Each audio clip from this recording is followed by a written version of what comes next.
and the moderator of this event this evening. But first, I want to acknowledge the event sponsors without whom this event could not be possible. Amen? All right, so round of applause for Roland Martin, Unfiltered Daily Digital Show, Fortune School, National Action Network, Sacramento chapter, yes, Philadelphia Church of God in Christ, National Coalition of 100, Greater Sacramento Urban League, Sacramento Black Chamber of Commerce, St. Paul Missionary Baptist Church, my sorors of Delta Sigma Theta Sorority Incorporated, the Ice Cold Brothers of Alpha Phi Alpha Fraternity Incorporated,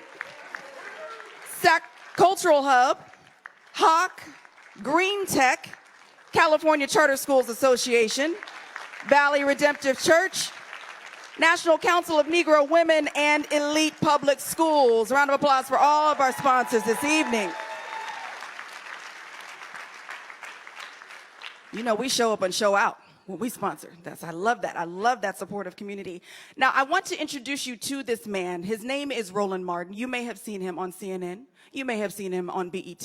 You may have seen him on TV One. You may have heard him on your radio. He is pervasive. He is all over, and he is very intelligent. So he is the reason that we're having this town hall this evening. Over the course of a journalistic career that has seen him interview multiple U.S. presidents, to top athletes and entertainers in Hollywood, Roland Martin is a journalist who always has maintained a clear sense of his calling in this world. Mr. Martin is the host and managing editor of Roland Martin Unfiltered. Follow that hashtag. It's the first daily online show in history that is focused on news, the analysis of politics, entertainment, sports, and cultural aspects from the African American perspective. The first to take care of all of that from the eyes of African Americans. Yes, yes. Since 2008, Mr. Martin has been a senior analyst for the Tom Joyner Morning Show, where his daily segment is heard on more than 100 stations and 8 million people every single day. Mr. Martin has also been awarded the 2008 President's Award by the National Association of Black Journalists for his work in multiple media platforms, and in that same year, he was also inducted into the Texas A&M University Journalism Hall of Honor. He is also a 4-time NAACP Image Award winner, including named Best Host for the last 2 years. So that's 4 Image Awards. 1, 2, 3, 4. Yes. Mr. Martin is also a life member of the National Association of Black Journalists and a life member of Alpha Phi Alpha Fraternity Incorporated. Yes. He is also married to his queen, Dr. Jackie Hood Martin. She is the author of Fulfilled, The Art and Joy of Balanced Living, as well as Wedded Bliss. It's a 52-week devotional to balanced living, and the children's series, Hannah's Heart. Now, what we love the most about Roland Martin is his intelligence, his wit, his integrity, and the fact that he has maintained his walk as a Christian man throughout this entire journey, right? Right? Amen. Yes. So, ladies and gentlemen, without further ado, please join me in welcoming Mr. Roland Martin.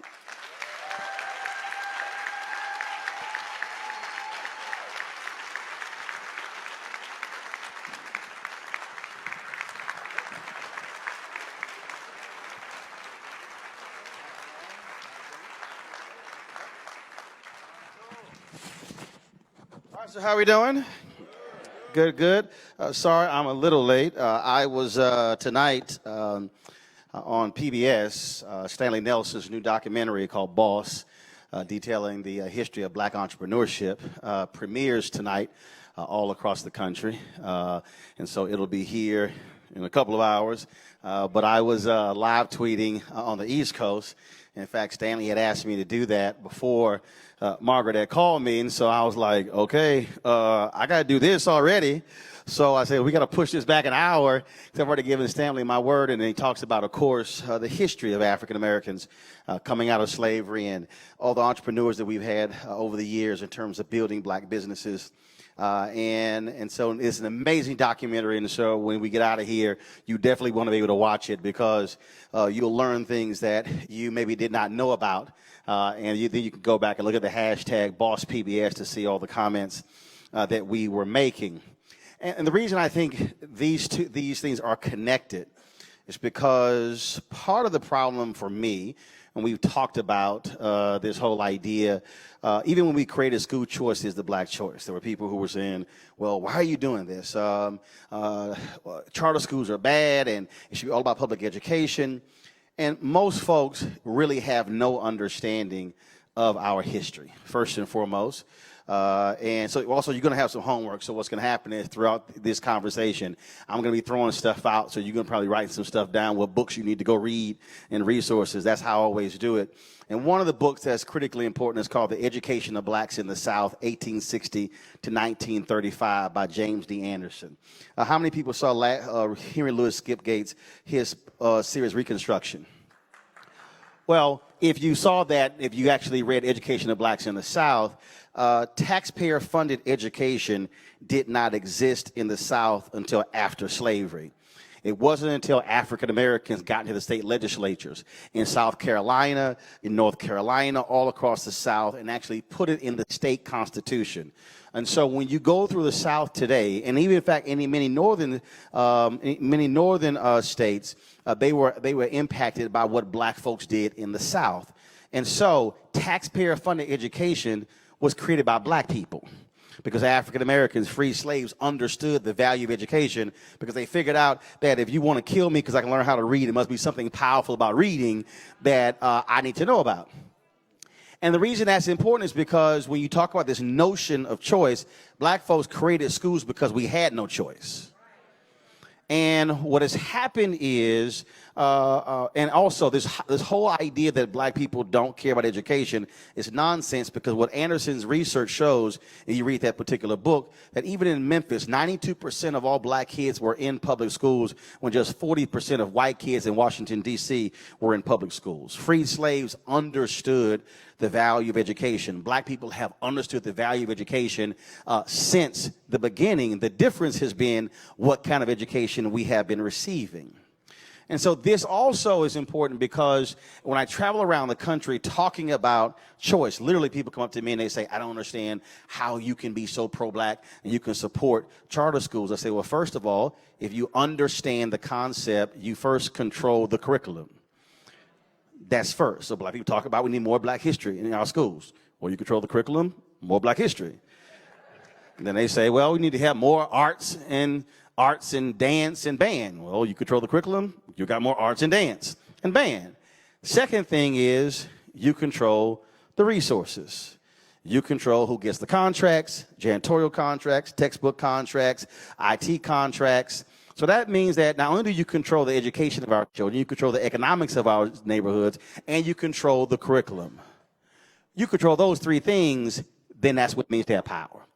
And so many people are walking around misinformed about exactly what this is all about. And so we have been traveling around the country. We've been in multiple cities. We started this tour in Indianapolis, in Philadelphia, in Atlanta. But for the last several years, I've traveled around the country with Kevin Johnson and Michelle Reed. And we've been to Tulsa, Charleston, South Carolina, Atlanta. We've been to Chicago, Nashville. We've been to Memphis and all these places because what I cannot tolerate are black folks who are walking around spinning stories and nonsense that somebody else told them as opposed to the actual facts.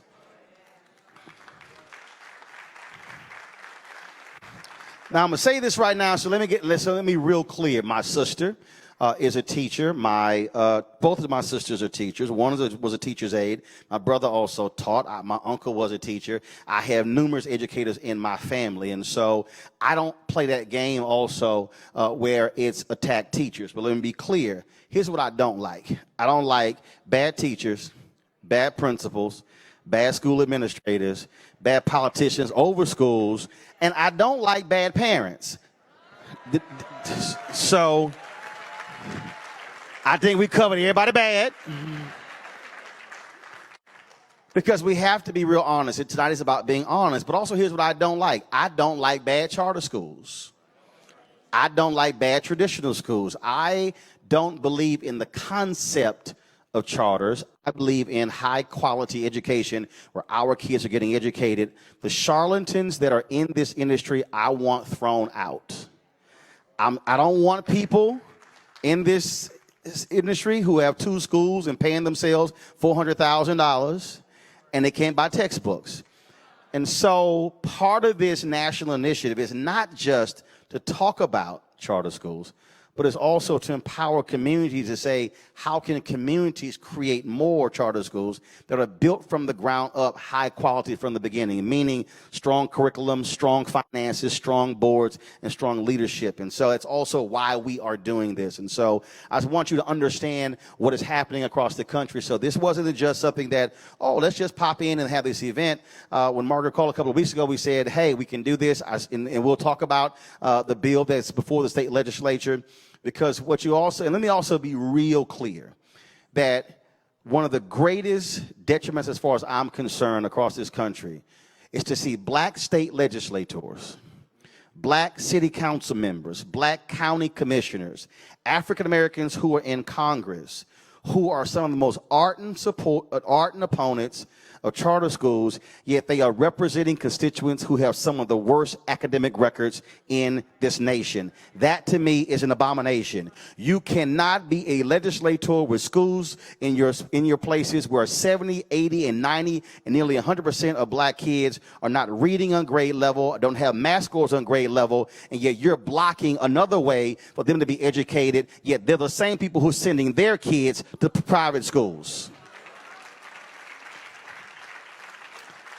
So I'm going to say this before I introduce. If you meet any state legislator and they oppose charter schools, ask them where they send their kids.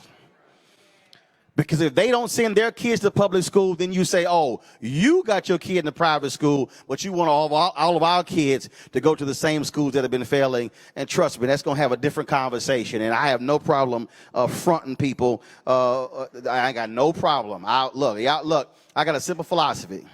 If you're black, you white, Latino, don't matter. If you do good, I'm going to talk about you. If you do bad, I'm going to talk about you. At the end of the day, I will talk about you. And that's just one of the things that we have seen, and I think all across the country. And so we're going to take your questions. We're going to have some great insight. We want panelists. You can jump in with your thoughts. If it get a little heated, it's okay. I know how to cut people off and shut them down. Don't worry about that. And again, anybody in the audience, if you act a fool, I will shut you down too. So I'm just warning you ahead of time. Don't think this is my first rodeo. I have seen it all, and this will not be the first time. First and foremost, we're going to introduce our panelists. Start from this side, going all the way down. Tell them what's your name, who you are, and what you do. My name is Margaret Fortune. I'm the president and CEO of Fortune School, which is a network.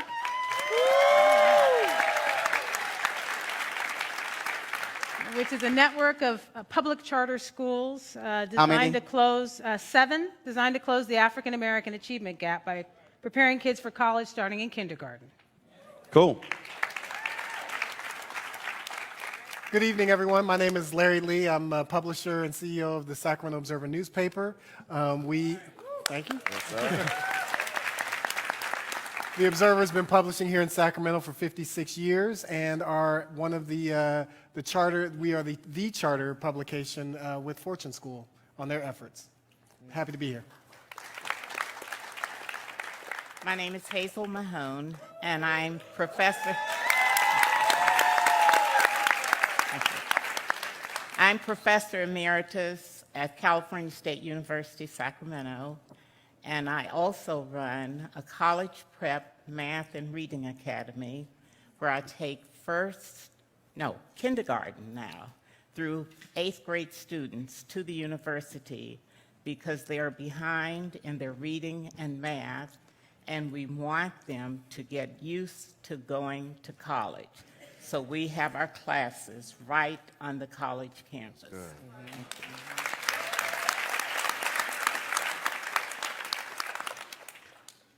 Good evening, everyone. My name is Ramel Antoine. I get to work as the Director of Regulatory Affairs for the California Charter Schools Association. All that basically means is I get to help the rule makers who decide educational policy remember to play fair and to remember that charter schools are public schools. And I am Dr. Jacory Porter.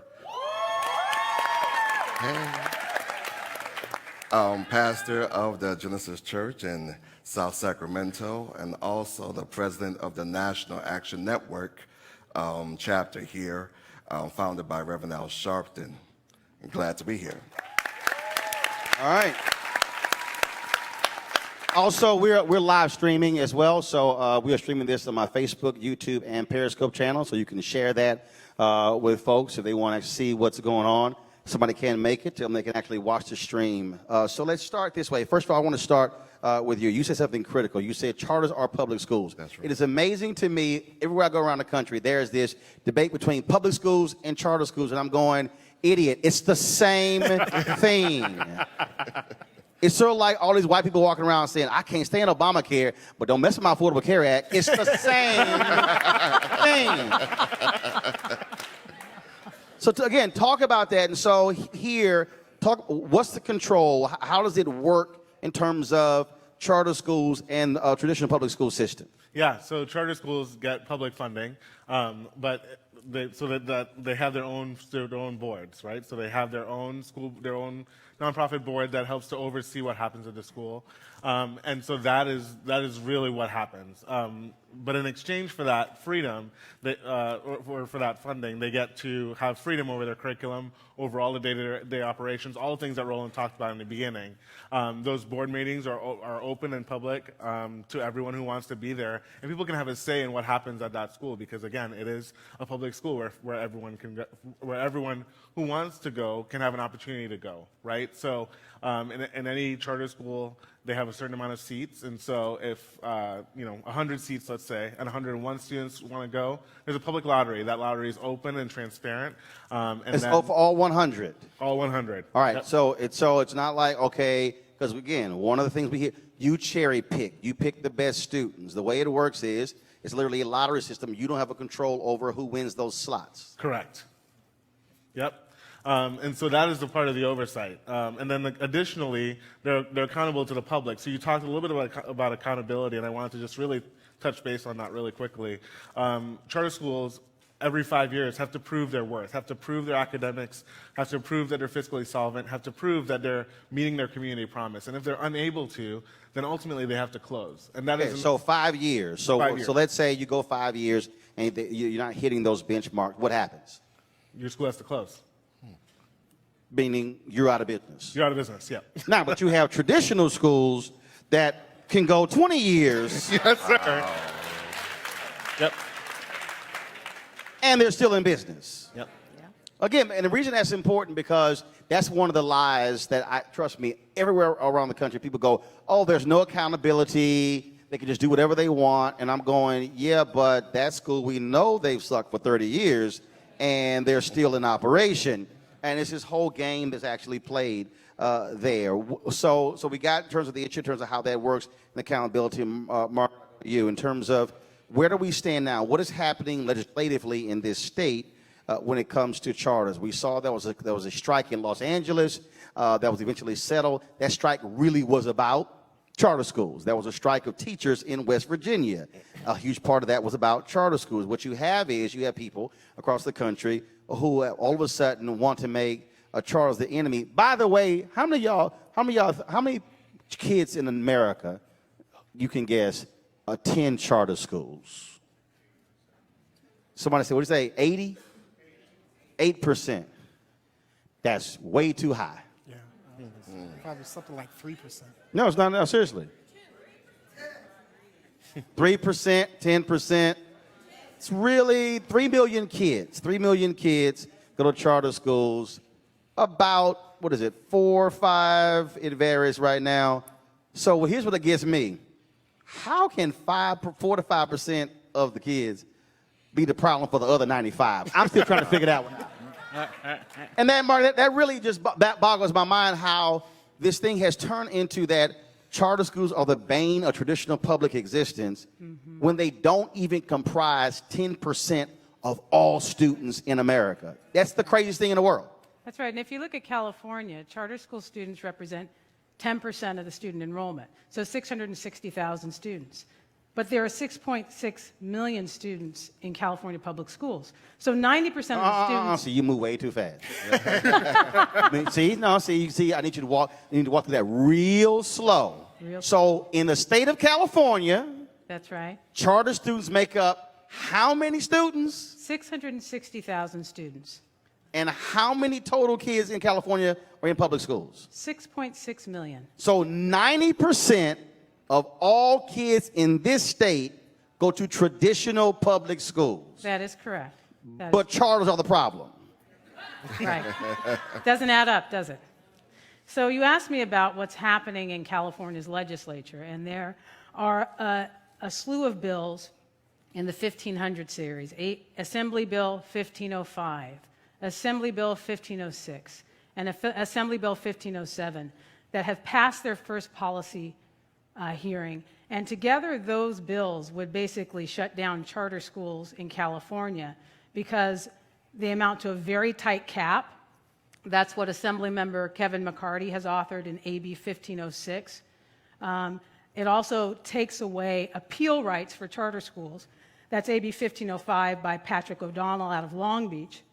And in addition, in O'Donnell's bill, it says that a school district could say no to a charter school petitioner if they find that the charter school will cost the district money. Well, current law says that the number one consideration for charter schools is academic achievement. Right. Not money. Not money, Which means academic kids achievement. failing. That's right. So in California, for example, black students are the lowest performing subgroup other than students with disabilities, students with special needs. So there's students with special needs and black kids. And then there's everybody else. Black kids get suspended at 3 times the rate of white kids, and the studies show that oftentimes it's for the same behaviors. The system just reacts differently to African American children. And so charter schools have been a way within the public school system for families, African American families and all families, to have choice.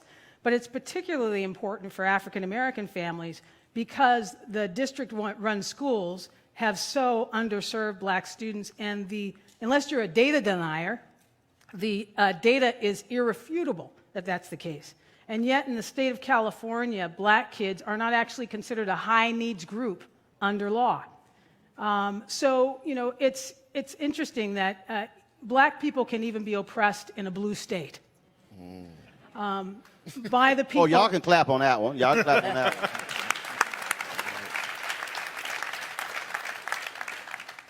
And in my view, there's nowhere is it more obvious than in policing and in public schools. And so to tell black families that school districts can make a decision based on the money about whether or not a school that is designed to close the African American achievement gap, for example, can exist based on the finances of the school, and then to make that school district's word final and say there are no appeal rights, there's no due process, is really counter to our system of democracy.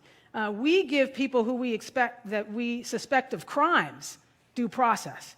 Why wouldn't you give educators who want to educate black students to a level of excellence due process?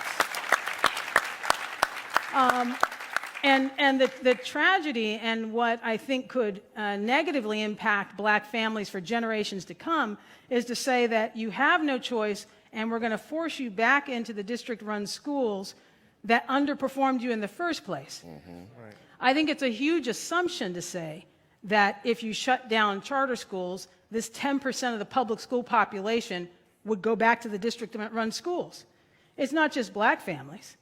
There's a diversity of families that have said, I want to be in a public school, tuition-free, but I want to choose. But our families are particularly impacted by that because of the crisis that's happening in district-run schools. But also economically, for black folks, we can't pack up and move. Right. I mean, look, the reality is not if you are a person of means, and there are some African Americans who are people of means, they can pack up and they can move to a better school district. For the most part, our folks can't pack up and move. We're, in essence, stuck in those same schools. And then when you talk about a charter coming in, that's focused on, again, educating our children. It's about giving them those parents those particular options as well.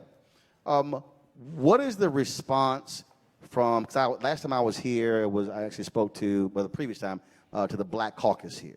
What is the response of the Black Caucus? What are they saying? What are they doing? So I have to take my hat off to Dr. Shirley Weber. That's right. Just the mention of her name elicits applause because she is the current president of the California Legislative Black Caucus. And Dr. Weber has a background having been a school board member. She has authored legislation that is sponsored by the California Charter Schools Association to add black students to the local control funding formula and acknowledge them as a high needs group. Now, the current state of the legislature tells you why it's not enough to have the Black Caucus, because Patrick O'Donnell, the chair of the Assembly Education Committee, just denied her bill a hearing outright. It was supposed to be heard tomorrow, and now it's not going to be heard at all. Now, What's his name? His name is Patrick O'Donnell, and he's the chair of the Assembly Education O'Donnell. Committee. O'Donnell, that's right. Okay. So there are some members of the caucus, like Shirley Weber, who's supportive of charter schools, like Senator Bradford, who represents Southern California, Inglewood, who's supportive of charter schools. But there are other members of the Black Caucus, and Kevin McCarty is an example, who we are in his assembly district today, who is authoring a charter cap bill. And we had an opportunity, many of the members of the panel here today had an opportunity to meet with Mr. McCarty to ask him what gives. And the number one concern that he expressed to us again and again was about the money. He was concerned about the fact that, you bring up the teachers' union strikes, the LA. He was concerned about the fact that districts are not able to balance their budgets. And therefore, that we need to have more students in the traditional public schools so that they can balance their budget. Now let's stop right there. Yeah. Let's stop right there. Again, so this is where we're gonna unpack this thing for a bit. Now, and anyone can jump in, but Margaret, I want you to definitely speak to this. First and foremost, it is not the district's money. Right. That's right. The money is allocated per pupil. That's right. The money is actually your tax dollars. That's right. It's not the district. Second, what's the number in California? How much is assigned per pupil? What's the $11,000 to $12,000 per pupil. So 11 to 12,000. Fact of the matter is, 11 to 12,000 is not actually spent per pupil. Correct. Right. So really, when he says to fund the district, it's actually to fund buildings, administrators, pensions, and all those things, There you go. not actual education. That's right. Now, Yeah. go ahead. And it, if you look at the district where we are, the school district where we are, which is the Sac City Unified School District, it's anticipated that they're going to run out of money and be bankrupt by November. But the district only has 11 direct funded charter schools. So it's not reasonable to think that... Hold up. They have 11 direct run charter schools, and how many traditional schools? Well, they have over, I think, 50,000 students. So, to give... So how many kids in the 11 charter schools? I would say about 5,000 tops. So the 5,000 kids are the reason they about to be broke? Yeah, right. So the county Office of Education... You see what we're dealing with here in California, Roland. But the county Office of Education has responsibility for certifying district budgets and being honest about the state of district budgets. And what they've said is that what is actually in excess of what this particular school district can afford, and it's not uncommon to the districts, LA, Oakland, the pension costs exceed that which the district can afford. The health care costs are higher than they can afford. And they've made multi-year compensation package deals that is beyond which the district can afford. Now, the three things you mentioned have absolutely nothing to do with the education of the child. That's right. Just so we're clear. Go ahead. So charter schools make a convenient scapegoat, and why is that? I've talked about the legislators who are authoring these bills, but I haven't talked about the entity that is sponsoring them. and they are sponsored by the California Teachers Association, who I really think have used these teacher strikes, particularly in Los Angeles and in Oakland, to shoehorn in this set of bills into the legislature to oppose charter schools, which is something they never supported in the first place. So undoubtedly the politics. Even though the American Federation of Teachers has a charter school in New York, they actually run a charter school. And charter schools were the brainchild of the teachers' unions, because they originally thought that what would happen would be that teachers would be empowered to develop their own schools and not be burdened by administration. And so that's why in California's charter school law, it says that you can start a school through having half the teachers who intend to work at the school put forth a petition, or half the parents is another route to chartering. Right. My schools, we have gone with half of the parents. But there's also that flexibility for teachers to decide to charter their own schools. So the thing is that this is big politics. And I heard... Not education. Yeah. Right. Politics. This is politics. And the most powerful lobby in California is the California Teachers Association. And so it's not surprising that in a blue legislature, and I speak as a Democrat, that a set of legislators backed by the California Teachers Association will be putting forward these bills to shut down what they view as competition within public education. But the thing is, it's like, do you have to control the whole thing when you've already got 90%? Oh, no, but here's my whole deal. If you were handling your business, there would be no choice. That's right. Right. So if you're not handling your business, I mean, again, that's sort of how we have to sort of attack this. But I want to go back here. So, okay, so who's the cat's district we're in? What's his name? Kevin McCarty. Kevin, say it again? McCarty. Kevin McCarty. Okay. So who has the stats on black education in his district? I do.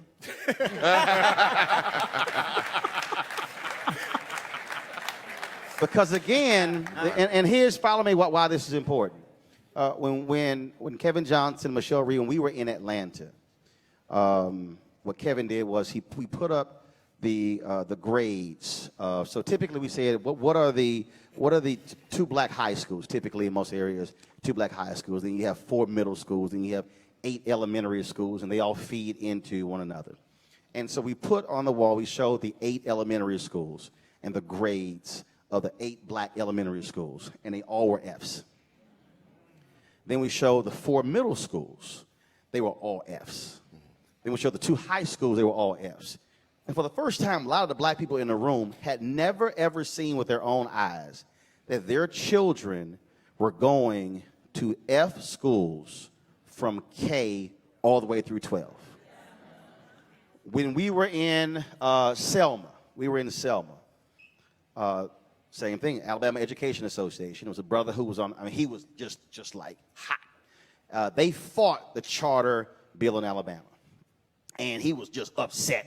And he was a fellow fraternity brother of mine. He was an alpha. And he was just mad because we were having this discussion. I had a sister who was on the panel who was the first black female athletic director of a Division I program. And this is what she said. She said, Selma, your grades are so bad that I would not authorize my scouts to come recruit your athletes because I know they can't meet the NCAA academic requirements. Wow. So as we were sitting in there, he said, the answer is full funding. And I said, have you ever been fully funded? He said, yes. I said, when? He said, 2009. I said, okay, great. I said, what were your proficiency rates when you were fully funded? He says, well, the higher they are than they are now. I said, that's not an answer. So we went back and forth for about 10 minutes. And finally, there was a sister who was in the audience on that side of the church. She said, I got it. So she pulled up on her phone. And she read it off. And she said that the year they were fully funded, the proficiency rates for black kids in the state was 4.63%. Wow. And mind you, 90% of the people in the room walked through the church doors opposing charter schools. They heard 4.63%. I said to the brother, that means 95.5% 0.37% of black kids are not reading on grade level. You heard a collective gasp in the room, and the whole room flipped. The sister who was on the panel, who was the most ardent charter opponent on the State Board of Education, left that. She said, her final comment, she says, clearly the information that I was given is different from the stuff you have. I need to go back and reconsider my position. Because they cannot counter the numbers. They want to talk in these very highfalutin ways, but you have to hit them with the numbers. So, what's the number? So in mathematics for African American students in Natomas, the proficiency rate is 15%. Now, is that all students? Is that elementary? Is that what? So, what is that? All students. All students All in students in mathematics in this- 2017-18. in this area. That's in Natomas, and now we'll go to Sac City Unified. That's the district that we're sitting in now. The proficiency rate in mathematics for African Americans is 13%. So, mathematics for all black, 13%. 13%. And if you look at the 3-year trend, it's from 2015-16 school year to the 2017-18 school year, the change has been a -2. So it was 15 and went down to 13. Worse. That's right. That's right. And what's the typical performance for African American students in the state is 20%. So in the state of California, black students on average are at 20%, but in his area, it's 13%, That is correct. meaning 87% of black kids here are not proficient in math. Mathematics. What about reading? All right, let's go to English language arts, looking at African American students. And y'all need to be And- writing this down, so when Okay. y'all roll up on him in the grocery store, you should be able to say, and I know we in church, but you can go ahead and bless him accordingly. How the hell you supporting 87% failure? So in English language arts, for Sacramento City Unified, 22% of African American students are at grade level. So math was 13, English is 22. Is 22%. Got anything else for us? This is nothing to write home about. For the state of California in ELA, black students are at 32% proficiency In English language arts. in English So language arts. 32 in the state of California, but right here, 22. That is correct. So the guy who is sponsoring the bill That there ought to be a cap. to cap charter schools represents an area that is below the state average, which is not anything exciting when you talk about 32 and 22%, which still means 67% of black kids in the whole state are not proficient. That's correct. Not just that. Go ahead. Not just that. In this district, so there's only about 10 primarily African-American schools in the state of California that have better numbers than these. 3 of them are charter schools in this district. In Kevin McCarty's district, 3 of them are charter Hold up. I want you to repeat that. Right. Then I want you to name those 3. Here's, again, because, and why I'm doing this is just so you understand. The reason we can't move the ball because we do not have the information. Yep. Right. Yep. And when you have the information, that's why I never got beat in debating on CNN, because I always knew more than they did. That's how you win arguments, when you have the information. So, say it again. So there's only 10 schools throughout the state of California that are predominantly African-American students that have African-American students performing at higher levels. And those three of them are here in this 3 of the district. 10 in the whole state, Are here in this district. in this district, In this district. and they're charter schools. They are charter schools. And who run those charter schools? Fortune School.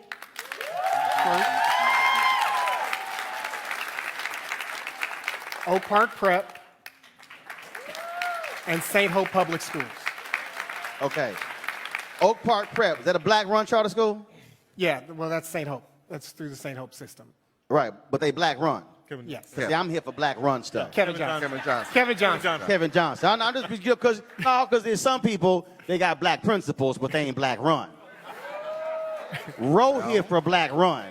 Yeah, it's called School Choice is the Black choice. Just so y'all confused. So out of the 10 in the state, 3 are here. Correct. Okay. In Kevin McCarty's district. In his district. And just to add a little bit of color to that, It's lots of color, but go ahead. Just the color. Yeah. So for charter schools in Sac City, African American students are performing better than the district schools, right? So to add on to Margaret's numbers, the charter school African American students in charter schools are performing at 20% in math, proficient or exceeded, right? That's over the 13% that Margaret talked about. And then for English language arts and math, 31%, as opposed to the 22. To 22. So the black kids here are doing better in charter schools, but in his district, but the dude who wants to cap the schools is ignoring those stats. But keep in mind, I think, and Margaret brought up a point in that some of us met with Kevin McCarty a few weeks ago in regards to this issue, because we were very concerned about this. And I think, the most alarming thing, as she mentioned, was the narrative was never anything about performance. It's strictly about money. Right. And because they don't want it to be a performance conversation. Of course not. But I think, and you're in media, and you know this, the challenge is they're trying to control the narrative. They're trying to change the fact that they have done these terrible deals across the board, mostly administratively, and they're trying to find a way to put somebody on the hook for that. Yep. And what they're doing is putting their arms around something like this that has absolutely nothing to do with the performance of our children.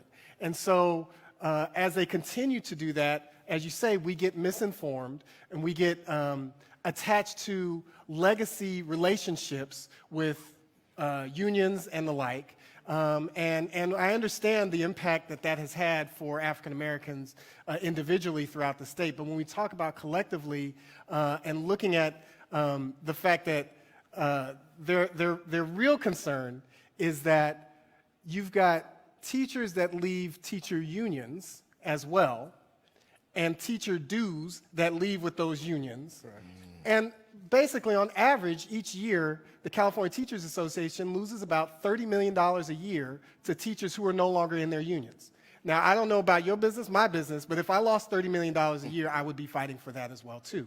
And that's basically what this is coming down to. Now, again, as somebody who's been covering politics, what I need you to understand is that in this nation, the 2 largest donors of political parties on the right is the National Rifle Association. Mm-hmm. On the left are teachers' unions. Absolutely.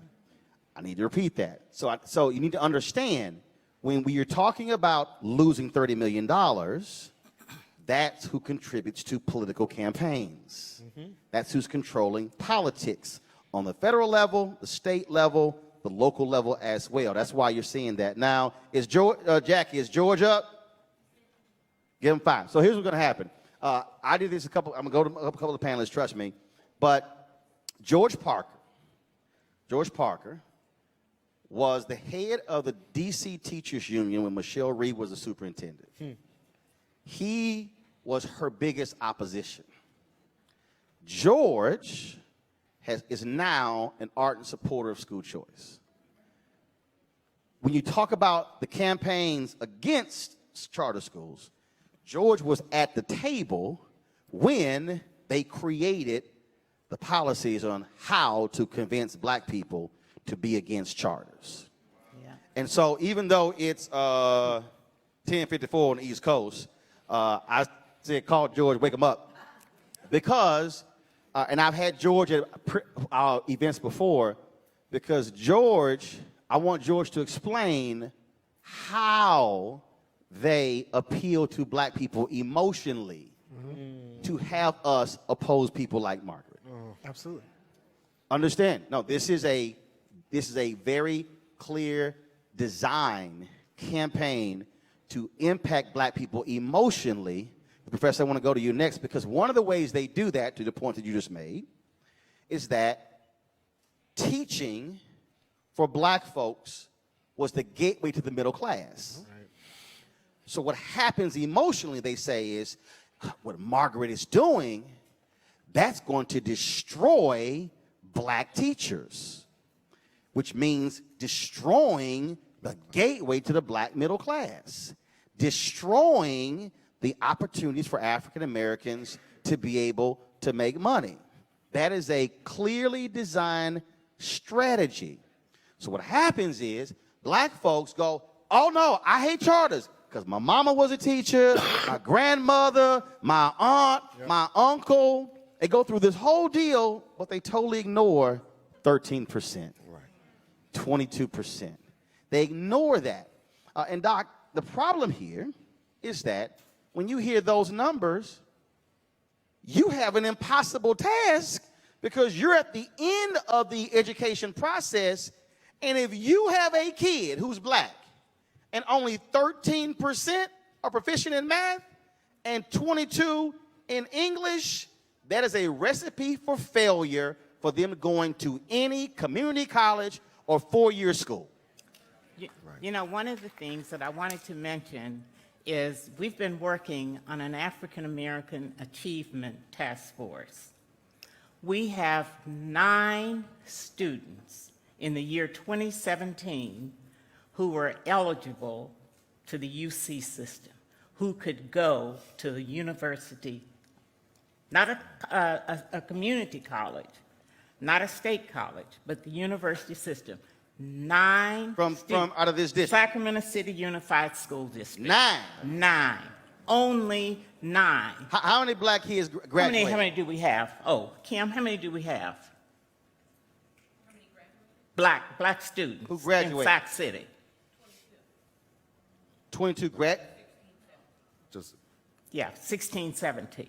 We had 9 students. No. I want to. How many black students graduate on an annual basis? So let's say in that class. So let's say you had, let's say 2,000 graduated. Okay. Out of 2,000, only 9 were eligible. Yeah. Only 9 were eligible.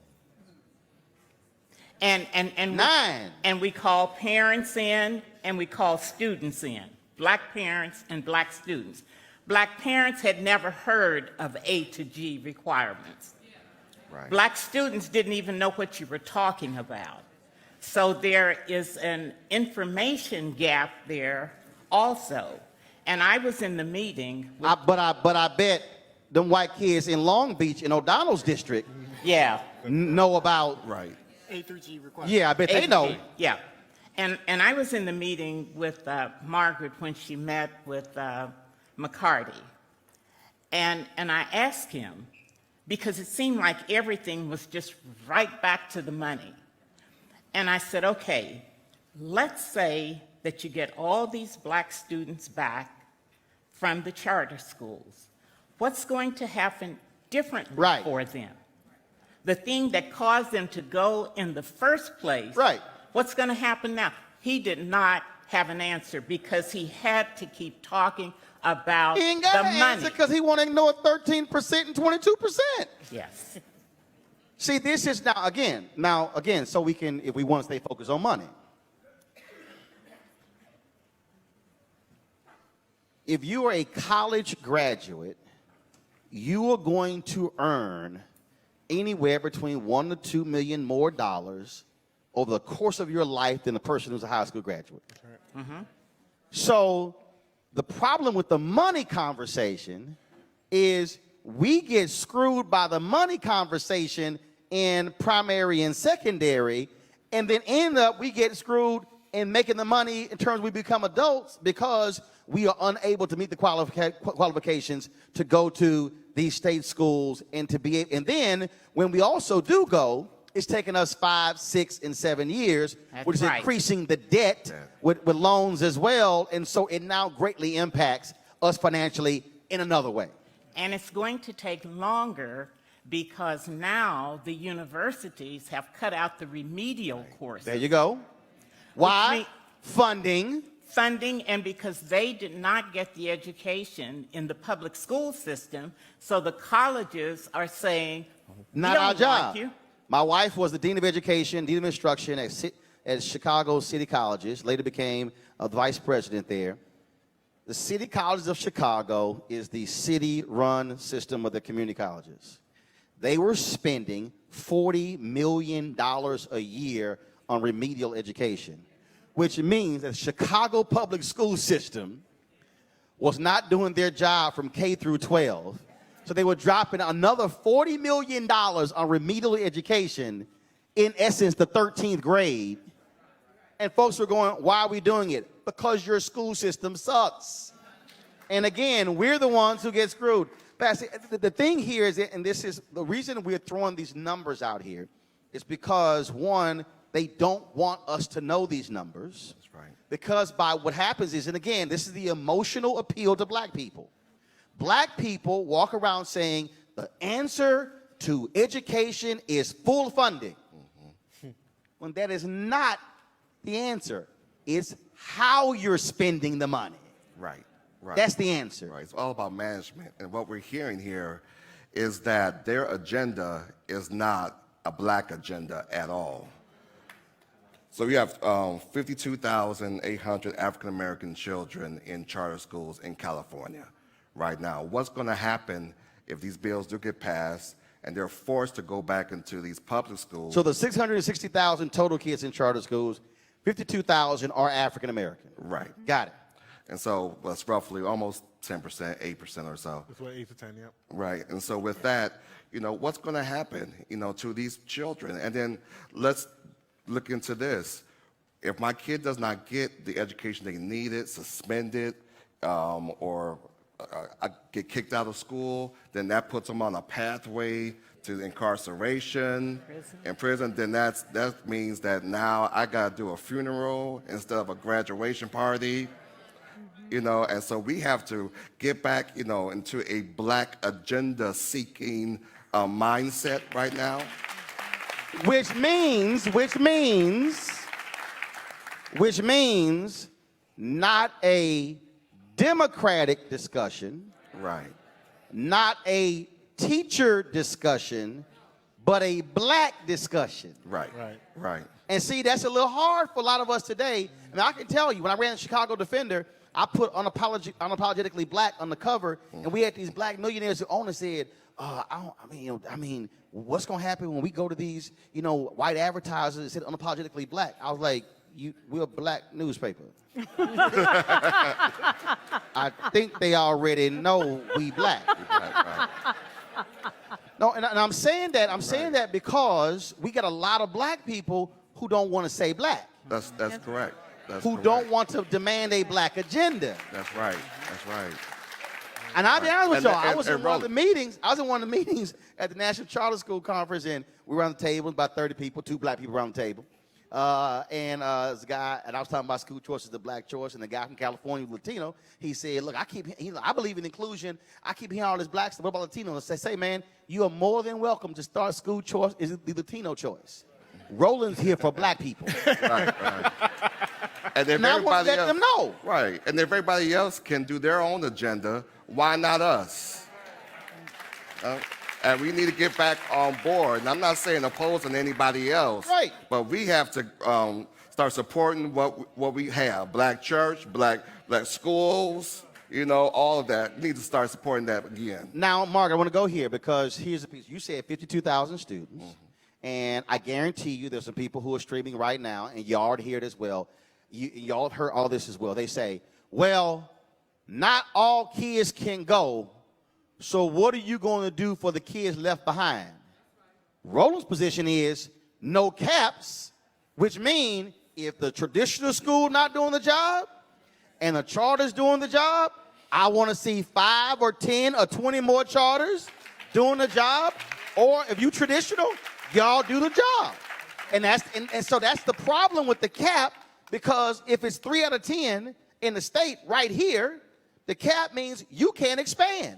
That's right. Even if the demand from the parents is that they want more. And not only that, part of the legislation too is if you are an existing charter school operator and there's a cap, let's say there's a cap at 100 schools, one charter school closes. If you're an existing charter school operator, you are not allowed to open up the next school. The next Oh, school. wait. Wait a minute, let me finish it. Yeah. Wait, hold up.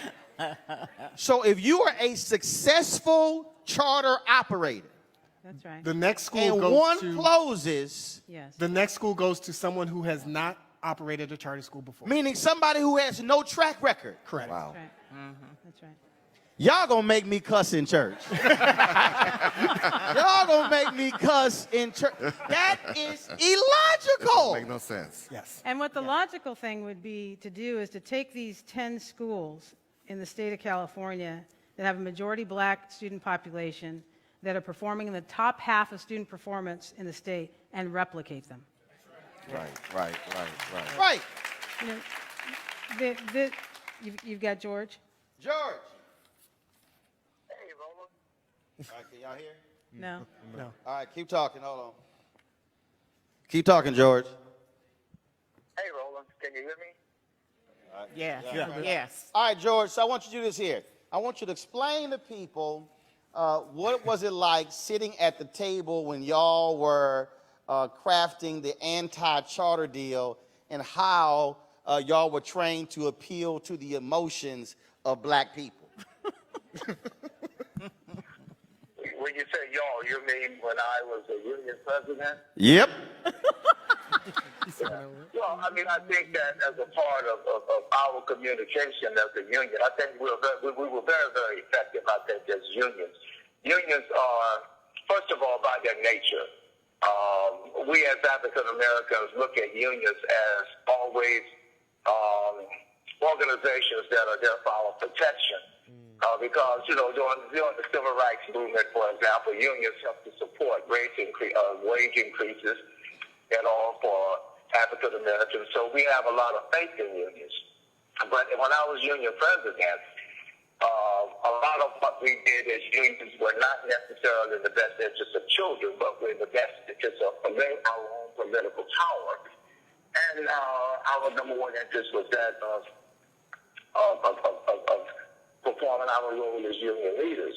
One of the things that we were always better at than the so-called reformers, and that is we knew how to use black emotions because we learned how to paint charter schools as kind of anti-black.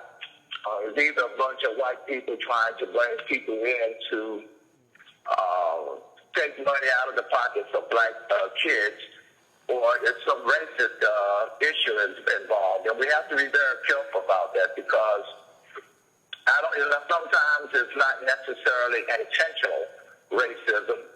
It is just that unions are there for their own survival as well. And when you're talking about bringing charter schools in, charter schools are not unionized for the most part, which means that it gets down to the bottom line. And it was this way for me when I was a union president, and this is just the reality, that my number one focus was to keep my union membership. And so my opposition to charter schools was based on the fact that charter schools were not unionized. And the more charter schools we had in Washington, D.C., that means the fewer students we had in the public schools, which also resulted in fewer teachers being in the public schools, which also resulted in fewer union dues coming into my union coffers.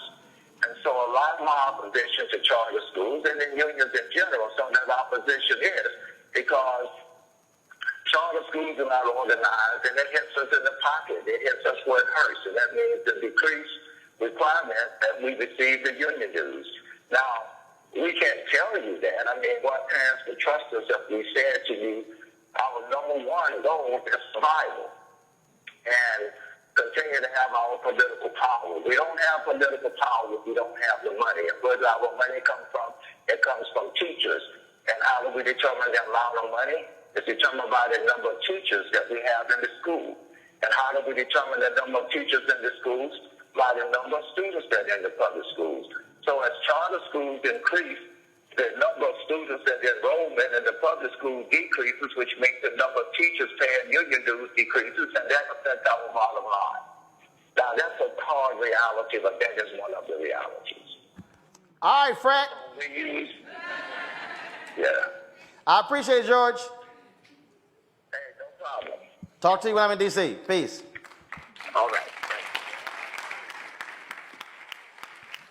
Now, the reason that's important because you need to understand strategy. And let me be perfectly clear. I'm not against unions. AFSCME is a big supporter of my digital show. So this is not an anti-union conversation. What this is a student conversation because this is about the reality that our kids are not getting the high-quality education they need, and we should be the ones demanding it. Margaret, go ahead. There are 2 points I want to make. One is you often see a divide on this issue with the certificated employees union versus the classified employees union. Because the classified employees unions are actually sending their kids to the schools that are underperforming. And so they want to have a conversation when it comes to charter schools that includes a discussion of academics because they're talking about their own children. Yep. Right? We're talking about people of color that are employed as the janitors and the instructional aides and the food service workers whose kids are going to the schools. So to have a conversation about whether or not a charter school gets approved based on the finances alone does not serve their best interest because their children are going to the schools. That's one point I want to make. The second point I want to make is that it is true that the vast majority of African American students are going to be educated in district-run schools. And so, in my view, what we should be doing as a black community is holding everybody strictly accountable. Right. You hold the public charter schools accountable, and you hold those district-run schools That's right. accountable. And there are parents that have said, you know what, time's up on this. And those are the parents that find their way into charter schools. Yep. And at some point, we do have to say, time's up. You know, my parents are educators, and their parents before them were educators, and they come from the South, and so they were the people who raised up the rural one-room schoolhouse, and their schools were performing because those were the only schools we had, and so you had people with doctorates teaching in the public school in front of our black kids, which is the same reason why prior to Title IX. You had mostly women who were teachers, women who actually wanted to be doctors or lawyers or scientists or engineers, but they couldn't, so they went into teaching. So after Title IX, you had a huge gap for actually you still have it since Title IX, the quality of folks in the classroom, because you really had these really high quality people, to be perfectly honest, did not want to be teachers, no disrespect, but that was the only choice that they had. And so now the industry is trying to figure out, well, now how do we get these high-quality folks to become teachers, which is forced signing bonuses, changes in pay structure, because the old adage of teach for 40 years and get your pension ain't appealing to a generation today who wants to get paid right now. And I will also say, Roland, the mission motivates people to work for schools. 44% of my teachers are African American.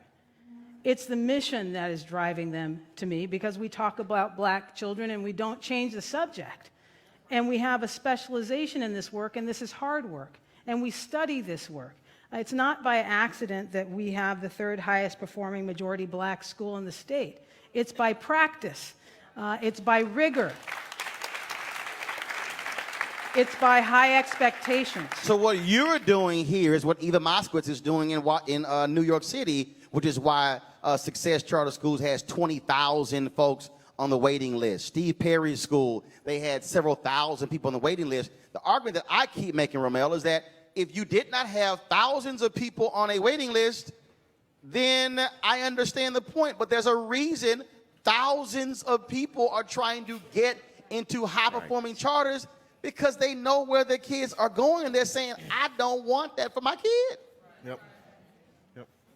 That's what they're saying. Absolutely. So let's now shift, because the other pieces is here. You have to mobilize and organize. Yes. Right. So how are you mobilizing, organizing people here to counter that state legislator and to let Sacramento know you are failing black people, and we're not going to take it. So now let's talk mobilize, organize, because it's one thing to complain. Right. Now the other thing is, how do we shift to mobilizing and organizing? Let's talk about that. So tomorrow there's a hearing for Senate Bill 756 by Senator Elena Durazo. She's a Democrat out of Los Angeles, and she's got a charter moratorium bill.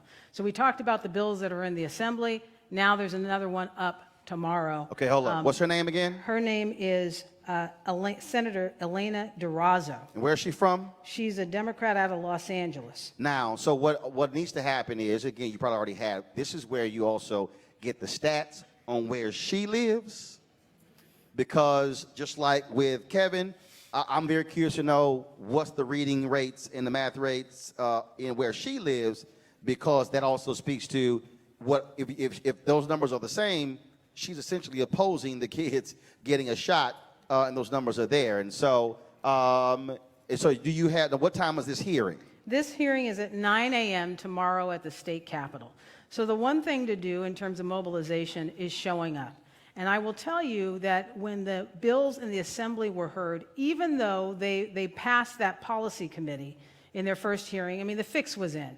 You had a majority of the members of the committee who had to take the vote. You had their names on the bills. So everybody knew what the outcome was going to be. But when 500 parents showed up, and they showed up at a ratio of 20 parents to one red-shirted teachers union opponent or a proponent of the bills, it had a tremendous impact, because the testimony in opposition from the parents and their children went on for hours, to the point where, you know, at the beginning of it, you know, they were kind of smug, right? And then it just kept going. And then beyond the point at which it needed to stop, it just kept going. And the people, and when you looked out into the hallways of the Capitol, people were lined up like they were waiting for a roller coaster ride. And if you were there, you know that it smelled like a locker room. I mean, that's the kind of activism that we need. We have to show up on the day of and testify. That's one way of doing it. And then there's letters to the legislature. So I'm curious to know on a state level, who is there an entity that is leading that mobilization organization in California? Who is it, and how can folks access it? So it is the California Charter Schools Association, CCSA. We are the lead of organizing all of these efforts. Margaret has been essential in driving us forward, making sure that we don't change the subject, and making sure that we keep all of these things firmly in our vision. So just go to ccsa.org, and the first link is Take Action Today, and you can sign up for alerts, text messages, emails, lets you know exactly what you need to do and when. The system's easy. You get to go in, you can text to your representative's office, you can write letters, you can call, you can do wherever you're at, we can meet you there. We need everyone. Pastors, what is happening?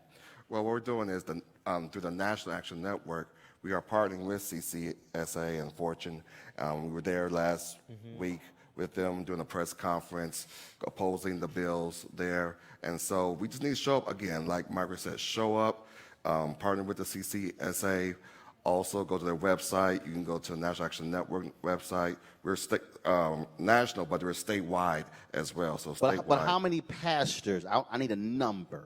How many pastors have you organized and mobilized? And of those pastors, how many have committed a certain number of church members to be a part of this? So I'm looking for 20, 30, 40 pastors, 400, 500, 700, 1,000, 2,000 people. How many pastors in the room right now? How many pastors in the room? All right. If you're a pastor in the room, stand up.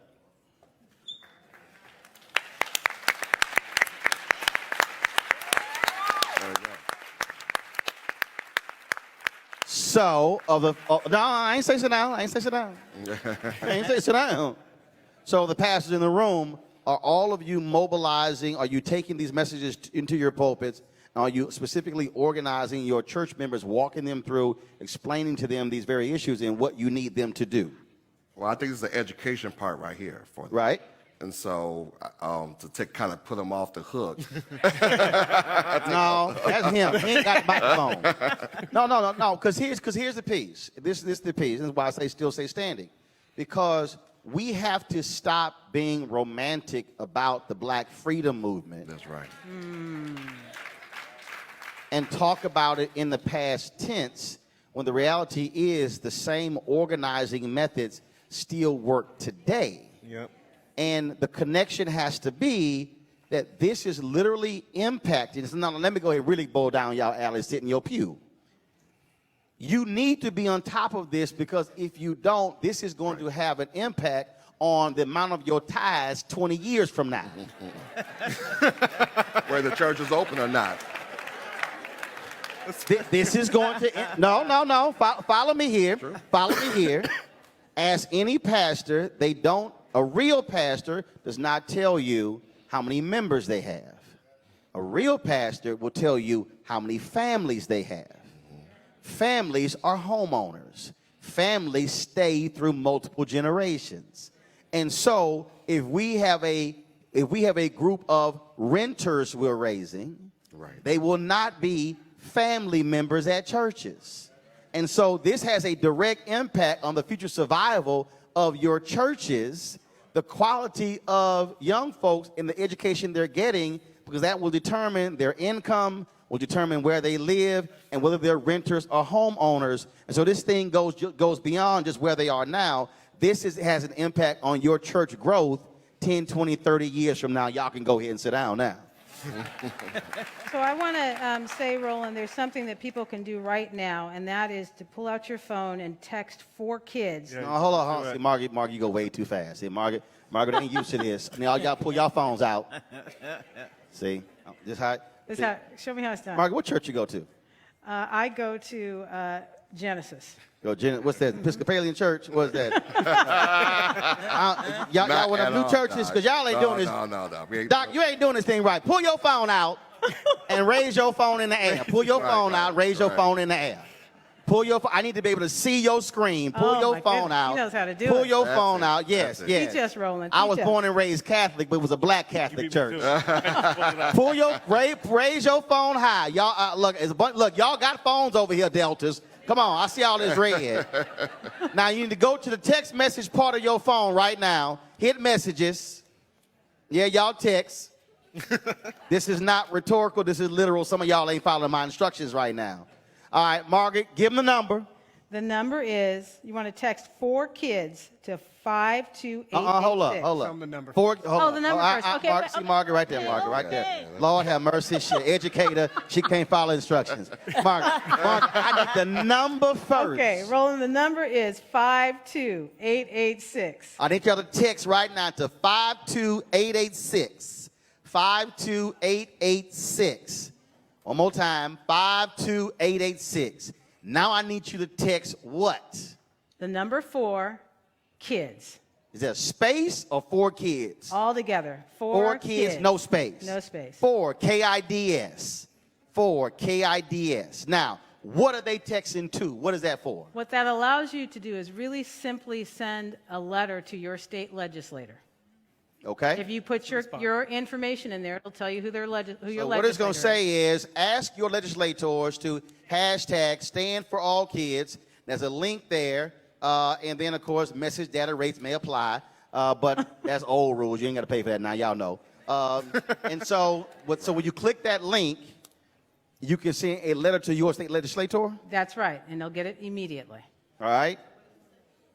Now, why is that important? Now, here's the other piece. Just because you did it here, that means now if you're on WhatsApp, GroupMe, Signal, y'all got them long black family text message chains like my mama, get on my nerves. 85 people, family members who I don't want to have my cell phone number, now got it. Y'all should send a text to them, say, send a text to this number and type 4 kids. This is no different than how we mobilize black people during the Black Freedom Movement. We're simply using technology. You can go to your social media pages, your Facebook page, your Twitter page, your Instagram page, your Tumblr page, your Snapchat page, all LinkedIn, all of them, and send the same thing, because we have to mobilize people. Now, you say tomorrow, hold on one second, Doc. No, you said the hearing at 9 a.m. tomorrow. 9 a.m. tomorrow. How many people do you already have accompanying you to that hearing? We have hundreds. Yeah, we have 400. $400. You already got 400 people. All right. Anybody in here, you've already signed up to go to the hearing tomorrow? Raise your hand. Okay, a few hands, so put your hands down. Who in this room would like to accompany Margaret to this hearing tomorrow? Okay, how should they sign up? What should they do? Wow. Yeah, So they should go to the CCSA. This is an interactive thing. This is good. Okay, Ramel, you need to help me out by work. looking up where it is on ccsa.org, where you sign up to go. Now, here's how we're going to do this thing. When this thing is over, all y'all who want to go to the hearing tomorrow, y'all going to come to this side of the stage. Y'all going to come right over here. If you want to go to the hearing tomorrow, I want y'all to come to this side of the stage. Yep, I'll take care and of it. y'all need to, he will get all your information because we have to show up there, show up and show out. And here's what's critical. Wherever you live, you should know, and if you don't know, who specifically your state rep is and your state senator.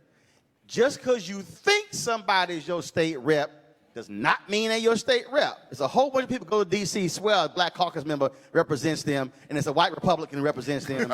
And they can't, and I'm like, that white Republican needs to see you. Because if you're a constituent, that person's accountable to you. Go ahead. I want to also challenge all the pastors to take down my email, right? N-A-N, Sacramento @gmail.com. Repeat right? that. N-A-N, Sacramento @gmail.com. All right? And say you want to be on the team, and so we can help mobilize this issue in our churches, in our communities, and help out this issue. And also through the Black press, of course, we've been doing a series of articles and opinions related to all this. So not only here in Sacramento, but we had an editorial that went throughout the state through many of the Black papers with assistance from California Black media as well that are trying to help educate our folks about all of these issues. There's one other thing I want to say, Roland, and that is some of that style of activism that is actually getting out on the streets and protesting is what we need to do here. You know, I sent a letter to Mr. McCarty, where 3 of my schools are located as a district, and I put the most influential names that I could think of. The people who I had named the schools after. Pastor Ephraim Williams, the pastor of St. Paul Missionary Baptist Church, this influential church home that we sit in today. Dr. Hazel Mahone, Dr. Alan Rowe, and Dr. Mahone is humble. She was the first woman to be a superintendent in Sacramento County.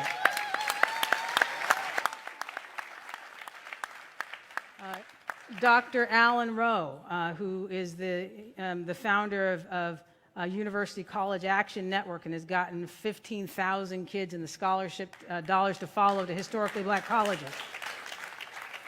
William Lee and Larry Lee, the publishers of the Sacramento Observer newspaper. The point is that I got wet signatures, and I had to go around to get those wet signatures. And we dropped it off in Kevin McCarty's office in person and through his electronic process, and we still didn't get a meeting. The only reason we got a meeting is because I brought a group of activists, including the clergy, in front of his district office, and I screamed my lungs out. Now, we train our students that if you do all the right things, that you'll be treated with respect. We train our students that if you do all the right things, you'll be treated with respect. But the fact of the matter is, for me to get a meeting from Kevin McCarty, who's a member of the California Legislative Black Caucus, I had to take my Black female self with a Harvard degree and a Berkeley degree and scream my head off. To just get a meeting. And magically, by the time I turned the corner, I got a text from Kevin. I'd be happy to meet with your group. But it wasn't enough to have Pastor Williams' signature on a piece of paper. So what we're talking about, these convenient ways to be active, you can do it right now. Right. It's actually not enough to move the issue. I want Simeon Gant to stand. He is my mobilizer.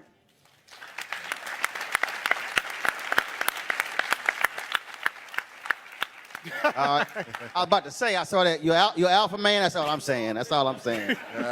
Rest of y'all in your youth groups, that ain't my problem. But go ahead.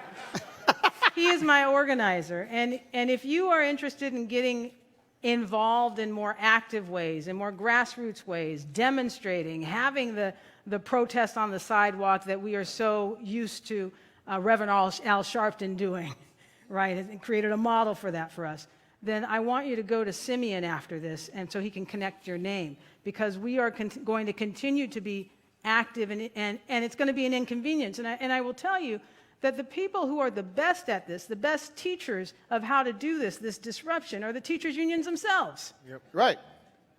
If they want you to know that they have an issue, they're going to be out in the streets. And that's the same place that black people need to be, not only when our young men and women get gunned down in the street. That's right. But also when they die of neglect every day in classrooms where they underachieve. Right. No, it's an excellent point. And what has happened, and really in many ways, it has been a severe disservice to what I call the post-civil rights movement babies. I was born November 14th, 1968. King gets killed April 4th, 1968. And so we were raised, and unfortunately we had parents, black parents, who said, I don't want you to have to do those things because I had to do those things. But the reality is, Frederick Douglass said, power concedes nothing without a demand, never have, never will. Mm-hmm. And so what we have is, we literally have generations, we have now had two generations, now a third generation of African Americans who believe that that protest thing really means nothing, but the reality is there has been nothing in the history of black people in the year of return, 400 years, that was not achieved through protest. And yes, you would think philosophically we should not be protesting black state legislators. But the reality is, if there's somebody who is doing wrong, then they must feel that heat, must feel that pressure.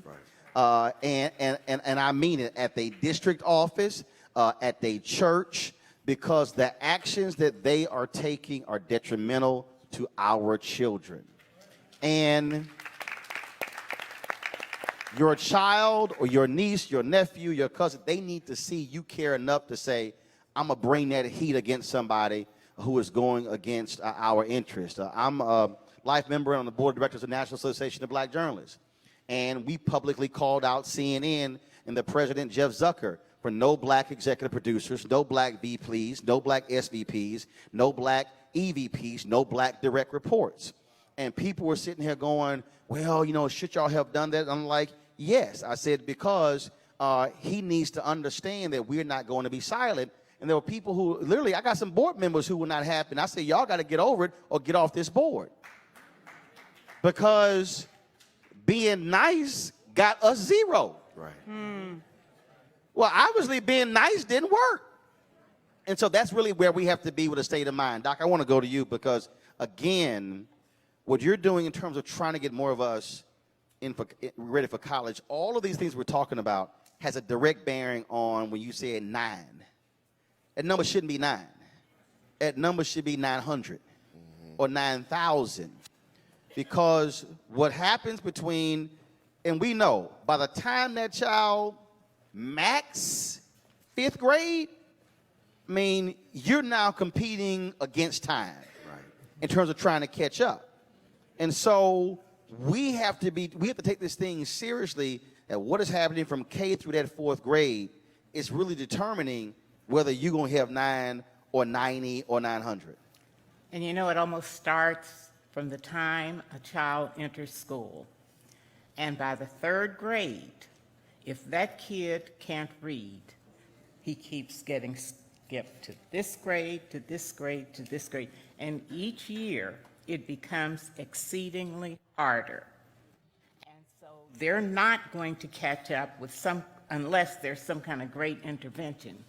But I also worked in the prison system, and the inmates were reading at a 3rd grade level. 90% of all inmates in Illinois state prisons were illiterate.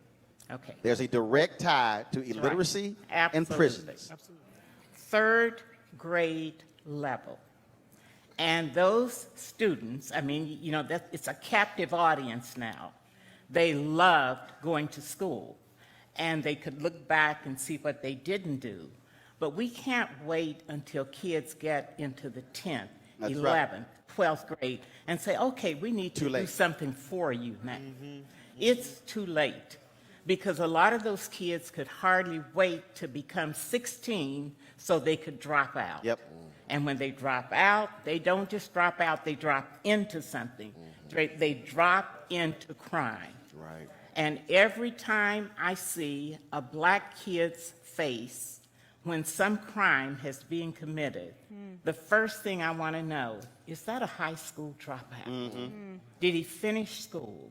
And if he did, why is he doing that? And now she, because if you look at the numbers now. And that's what we did. We went back and looked at the girls. Not much better. No, we are in a lot of trouble. I can tell you that.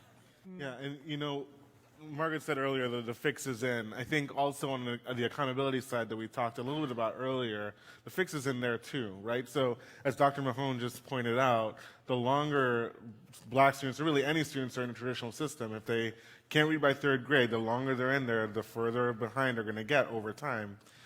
Every 5 years, remember that charter schools have to prove that they're making those gains.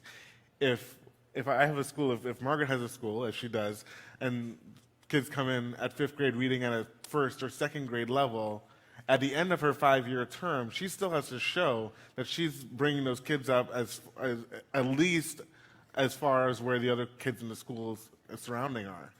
That is an incredible barrier to cross, right? Because as families are getting more choices, they find schools that fit, you know, population-wise, or even in terms of pedagogy, the other schools, the traditional public schools, their scores start to rise, right? Because students start to see that they're finding people who look like them, they're finding affinity, so that's where they're going to go. It's going to take our charter schools time to reach the growth that they definitely are showing.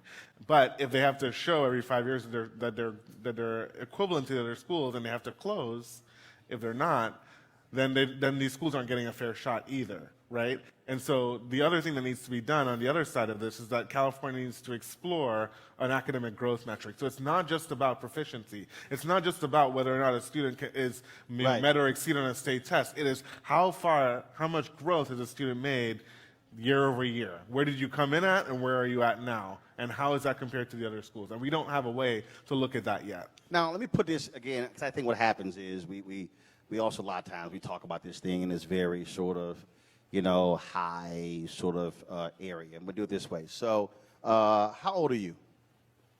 You in a red shirt. 11. You're 11. How old are you? 11, right here. 9. 8. 8. Okay. So, we are 24 years away from America being a nation majority people of color. By 2043, 53% of America will be nation majority people of color. That means black, Latino, Asian, Native American. Whites will comprise 47% of America. By 2039, the majority of working class Americans will be people of color.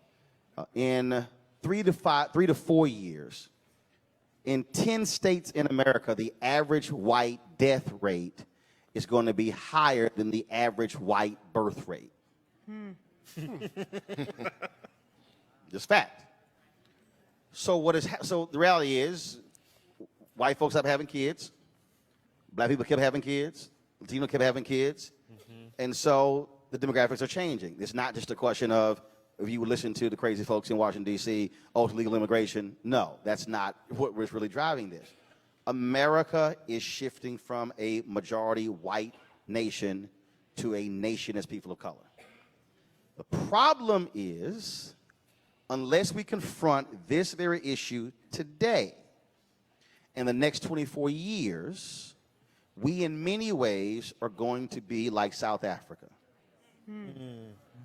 When I interviewed Winnie Mandela talked about the high unemployment rate of black South Africans. And she said what people forget was the children were protesting during apartheid. They were fighting apartheid when they should have been in school. Now, apartheid is gone. They're now adults. Now they're illiterate. So they're now dealing with that and then they're birthing children who are likely going to be illiterate.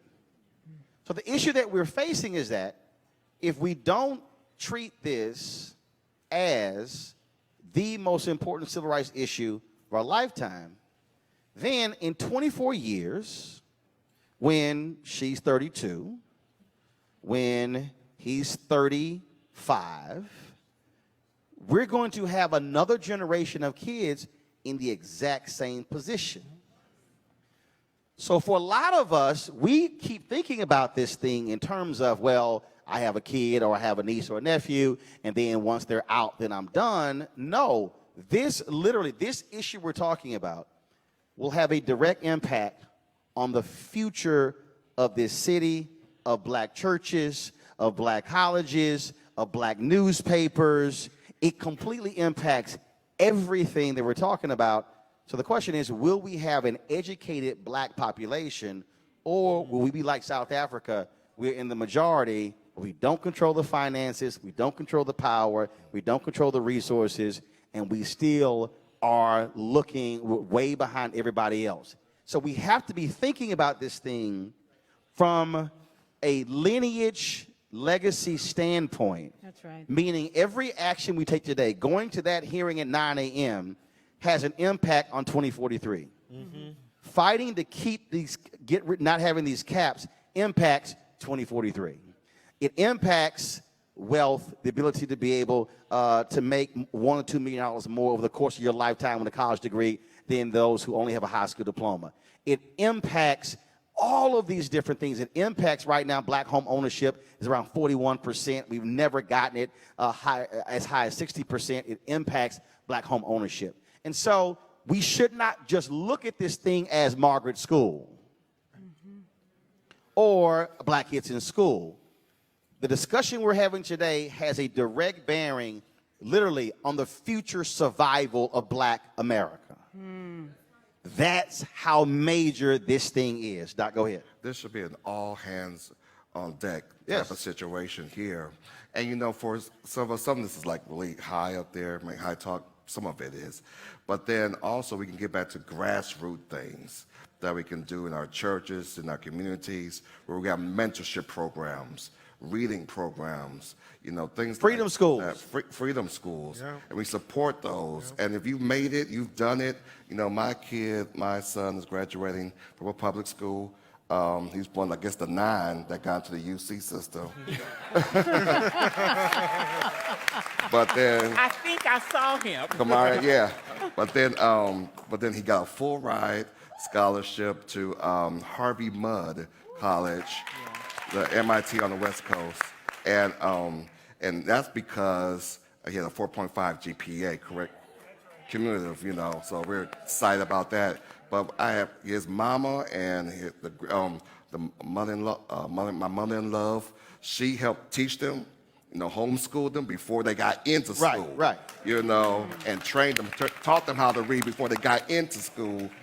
And were taught to read. We just can't just put everything on a charter school, public school. Oh, absolutely. We got to get some home training, some community training, and make sure that our children are right before they even enter into any system. But before I go to take some questions, so a couple of things. First, if you're a pastor, you should go to the Children's Defense Fund. They have an entire toolkit on how to open a freedom school in your church. So that's first. And so you don't have to ask anybody's opinion. You don't have to ask anybody's permission. You should be tapping into your retired teachers in your congregations to turn your churches into freedom schools, offering tutoring sessions after school.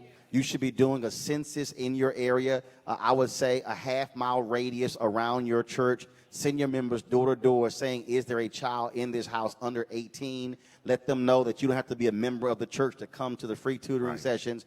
And then guess what? You might end up getting new members because you actually are showing up knocking on somebody's door. I'm just saying, amen. But the last thing is this here, and again, why I need us to think about this thing just so far beyond. So when he said got a full ride, let's just say he got a partial ride. Let's say it was 50%.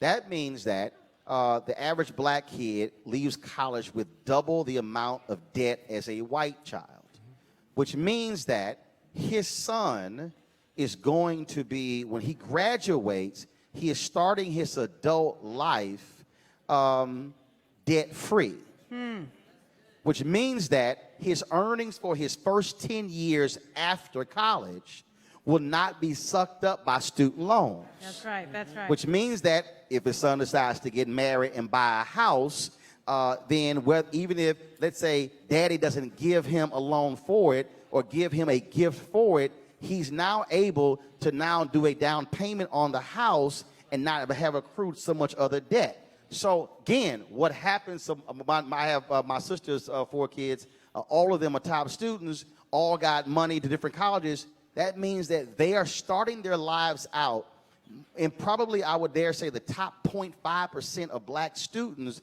because they're not going into adulthood with massive debt. So that small decision to read to your kid right now, force them to recite back, to go through all of that, has an economic impact 15 years down the road. So I'm trying to get us to see this thing beyond today, and the decisions we make today has an impact, which means that his son, if his son goes into adulthood debt-free, that means there's an 80 to 90% chance that how many kids he has, they will come into adulthood likely debt-free. So this is a generational thing. That's right. All right, we're going to take some questions here. So here are the ground rules. I got the mic. I don't need your help.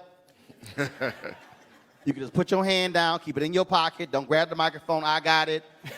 We ain't here for no sermonettes.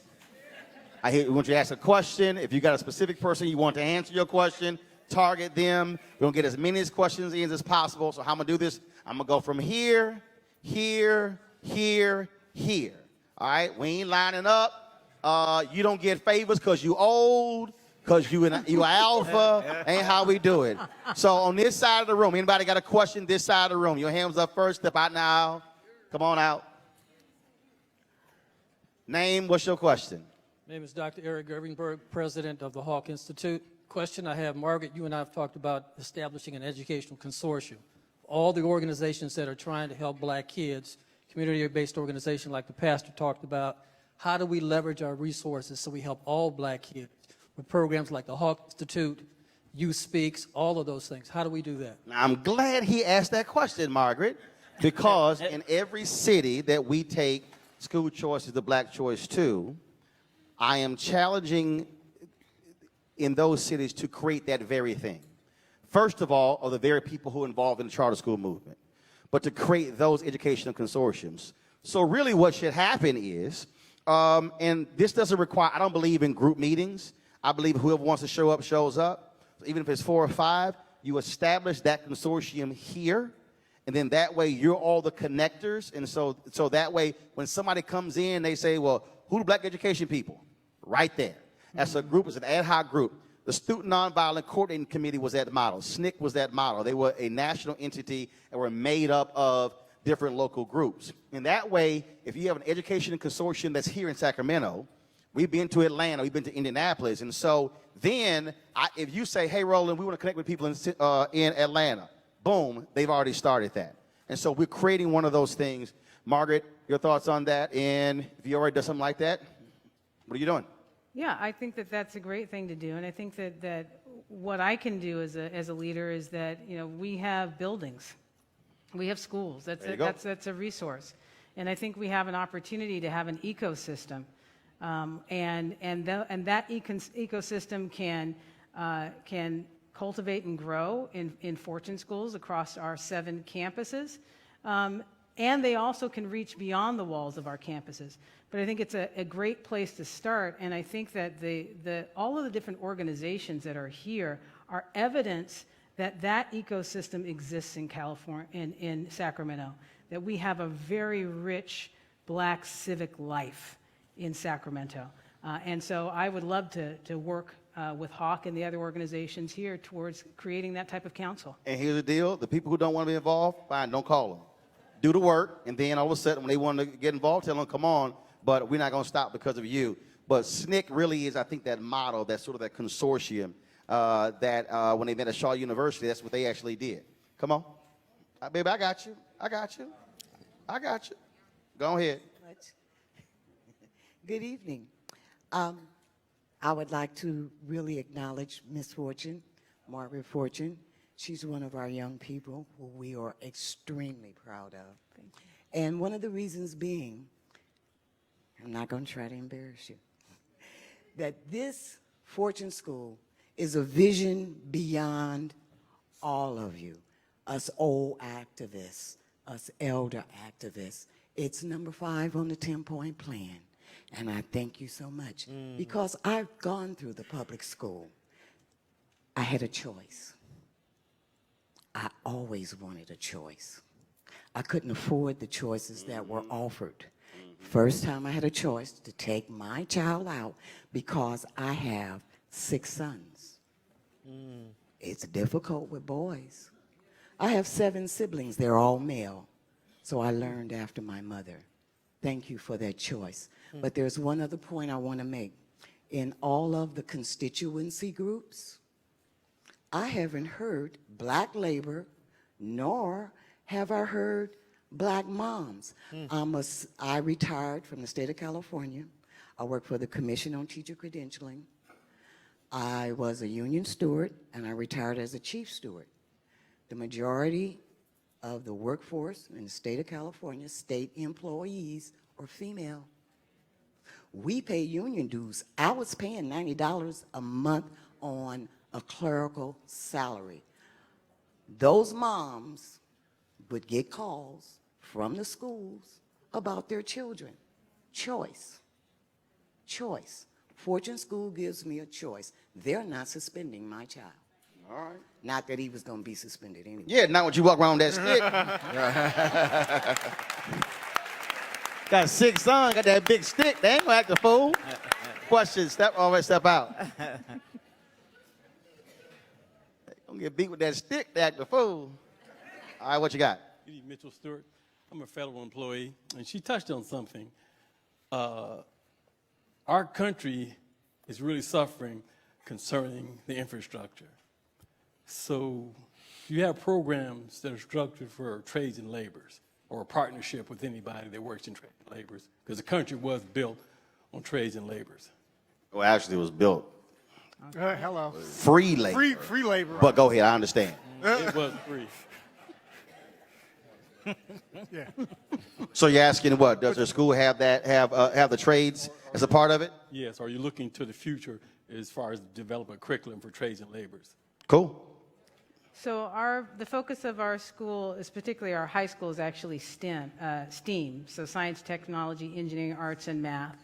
We haven't had a focus as you've described, but we are investing our focus in the sciences.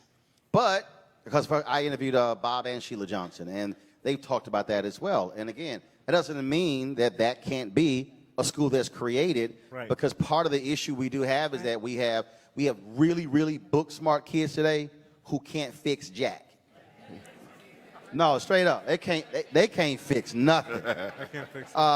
And so that's one of the things. And see, this is all now. But understand though, this is a hard thing for black people, because what happened was, when you had, first of all, coming out of slavery, you had this 30-year battle between black freed slaves and Hampton University, because they wanted to only teach black folks agriculture. Booker T. Washington was the biggest proponent of that. Part of the problem is that at Tuskegee, yes, they could work, but they literally couldn't read or write.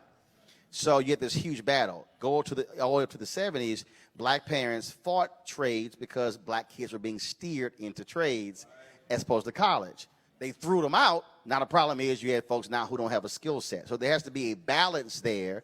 And so it can't be we're going to force you into a trade.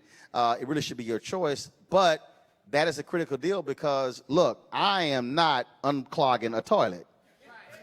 But again though, master plumbers can command 6-figure salaries. That's right. So we were operating now in this world where there are some people, and again, it's hard for us to admit this, there are some people who simply are not designed for four-year institutions. But the question is, what kind of education do they get? And so there's a balance there in terms of the whole issue with trades. And so, but that still is an opportunity, and that discussion is happening all across the country. Folks are talking about really emphasizing those trade schools, bringing them back into schools. All right, what's your question? My question is, we heard the numbers of the overall population, but I want the audience to hear the numbers of the black male population graduating from high school. What do those numbers look like? Because it could probably put some people to tears in here tonight if they really hear those numbers. Because there's a crisis. We got them? In the middle of a crisis, and we have to address the issue of the black male. Do we have them? Well, somebody pull your phone out and Google them. Oh, yeah. I don't have them. Maybe Cassandra has them. Do you have them, Cassandra? Where Cassandra? Cassandra got put up. Cassandra like, don't you call me out like that? Cassandra's like, I ain't trying to say nothing. She like, I'm way in the back, I ain't saying nothing. Cassandra, do you know those numbers? No, I don't, but I will look them up. Cassandra, I got the microphone. Put your hand down. Okay, that's right. That's right. You did say that, right? She ain't want to talk. Now she want to grab the mic. Go ahead. No, but to Dr. Mahomes' point earlier is that in Sac City Unified School District in particular, we do have an issue with graduation rates for African American boys in particular, and then girls secondly. And what we're trying to address on that task force is really the culture of the schools as well as the academics, so we can turn that around. All right. Now we were still going to Google it, so somebody got it. Let me know. All right, you got a question? We have it, Roland. Yeah, go ahead. You got it? Yeah, All Ken right. has it. Hold on one second. Here we go. What you got? Put your hand down. I got this. Don't ever let black folks take the microphone. We'll be here till Bible study. Black males, 146. That's the number, 146 total? What's the percentage? Yes, sir. Now give us the context. What is that? Out of 2,600 total grads, 365 black, 146 male. Got it. That ain't good. 140. Can you repeat that? 146. She said 146. Out of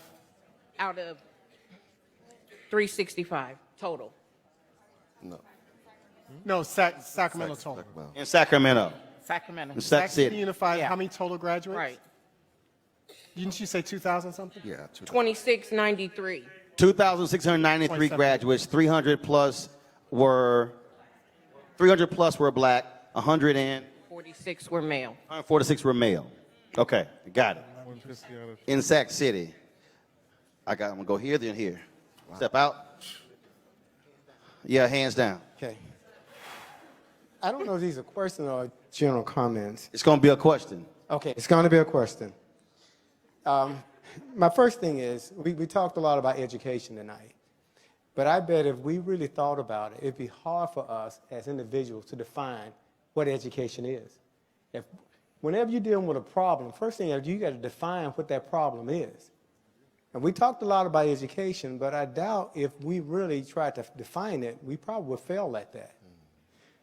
No, we ain't gonna fail at it, but I understand your point. My second point is, I have two kids, and I went to their school board meeting. I go all the time, and I told them that I am chiefly responsible for the education of my kids. I took that responsibility. I don't rely. I said I will join a partnership with you, and we'll work collaboratively on their education. But I am chiefly responsible. I think more of us, we're looking for somebody else, and I'm not. This is not trying to kick the can. We got you. Okay, but I think we look for other folks to do what y'all has entrusted us to do, take care of our families. So I think the first thing we got to do is look at ourselves. Now I work many hours, and I'm always tired when I get home, but I do the hard work of going through my kids' lessons. Mm-hmm. I make sure that I have a 5-year-old. I make sure I read him that story, and I make sure he goes over his homework. And I'm tired, trust me. My wife is tired, but that's a commitment that we've made. You need to make the same commitment as community. Thank And you. Ramel, you actually addressed this because when you talked about this idea of, for charter schools, 5 years, and proficiency is one thing, and we also know, look, passing a test is one thing, what are they actually learning is a whole other thing. The whole idea of deductive reasoning, processing, all those different things along those lines. But the reality is, Margaret, you have a standard that is already given to you that you have to meet. And so the whole point of what is education, you define that. So in our charter petition, we have to define what education is in the 21st century. So for our model, it's called the 5 pillars. It's high expectations, choice and commitment, more time, focus on results, and citizenship. So that's our education philosophy. And we have to follow the state standards for education, which is the Common Core state standards, and the state prescribes what they expect for kids to know and be able to do for every grade level. And so we have to have an educational program that delivers on that. And then the way in which we know how kids are doing in school is that we assess them. They take local assessments, but they also take state assessments, which is why we have the data. And the last thing I'll say is hearkening back to what Roland said in the very beginning. When you have an opportunity to craft your own program, you also have the opportunity to highlight things that are important to you. Black history. Our school song is "Lift Every Voice and Sing." You might recognize that. Our attention. One verse to all 3 verses. We do 1 verse every morning. No, y'all got to hit with all 3 verses. Okay, I got you. But you get my point. We have an opportunity to prepare kids in Black culture. Because that's a priority to us, in addition to all the things that the state says we have to do to educate kids. And you can only do that if it is a Black-run charter. Lift Every Voice and Sing will not be the school song in a traditional Black school. That's why you got to be Black-run charter. And Huey the Panther will not be your mascot. Ain't gonna happen. He's ours. There you go. Real quick, got a question here. Them take one more over there, and then we're done. Got it? Go. First of all, my hands are in my pocket. And number 2 is, thank you, Margaret. I'm from San Bernardino, California. We came all the way down because Margaret, we wanted to support her. The other thing is, I'm one of the few people in this state, in this nation, who have seen 164 African-American male students killed. 1 minute in my office, the next minute they're dead. The cyclical nature of trauma for all those kids who have dropped out at 11, 12, 13, 14, 15, 16. The cyclical nature is something we have to address if we're going to get to what we really need to do with education. So my question is, what the heck are we going to do about that? I'm the rebel. I know my lane. I'm on the streets every single day. The guy who killed my best friend when I was 16 years old, last week, after he got out of prison 2 years ago, we had at San Bernardino at the park, 17 different gang members were hugged up to show peace. So my question is, what are we going to do with all those kids who have dropped out? And Roland, help us if you can. Do you have mental health counseling dealing with PTSD in your schools? We do. We do. And to your point, that's why I talk about an ecosystem. Some people talk about a village. When you have control over the institution, that's right, and how the institution does its work, you also have control over who comes in to embrace our students.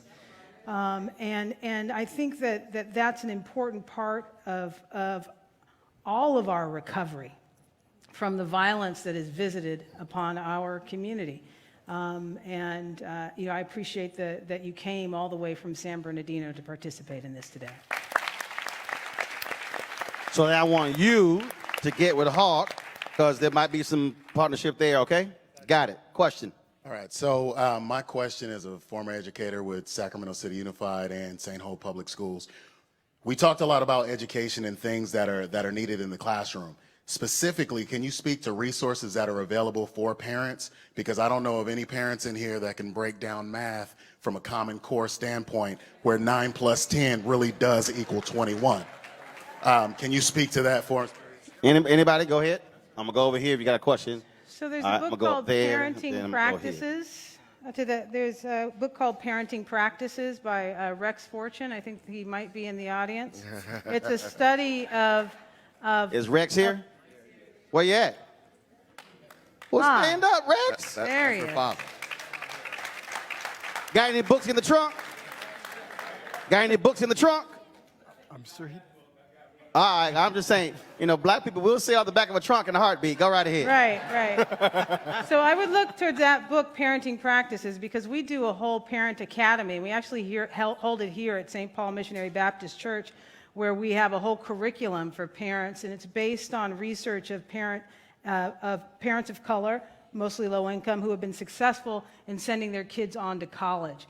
And so we prepare our parents with that skill set, because it can be learned. Mm-hmm. And so that's how we address that in our schools. Thank you so much for the question. Question? Don't get upset with me, Roland, but I marched with King in 1963, Mellow, and I've got a dog bite on my leg. I've never been in a part of a forum in my entire life. I am just honored to be here with such a magnificent people. The panel, you're awesome. And King Roland, I've waited a lifetime to meet you, my man. You're a saint, brother. My son, I'm sorry. You're saying it's just my son. And I just want to say that most of you won't understand when I say that. With my experience, I'm 71 years old. Like I said, I'm marching in Birmingham. Black don't crack. Sure don't, right? And I was in Birmingham for 63. But the vote, everybody talks about the vote. And as you know what we did in 1963, we demonstrated, as piggyback what Margaret said, we put it to action. We demonstrated, we protest. That's what makes a change in this country, you know. And people don't understand when I say on my Facebook, because not so much as the vote, but the action, the protest. Like action after the vote, too. Absolutely, it creates the vote. And like I said, I have dog bites to prove that. And you, young man, I'm especially proud and honored to meet you, because I look at you as a king. I got every recorded program you've ever done. Aww. And I've never voted for anything in my entire life, but if you ever run for anything, I would vote for you. I love it. I appreciate it. I appreciate it, young man. I ain't gonna run for office, because see, I cuss people out. I got little patience.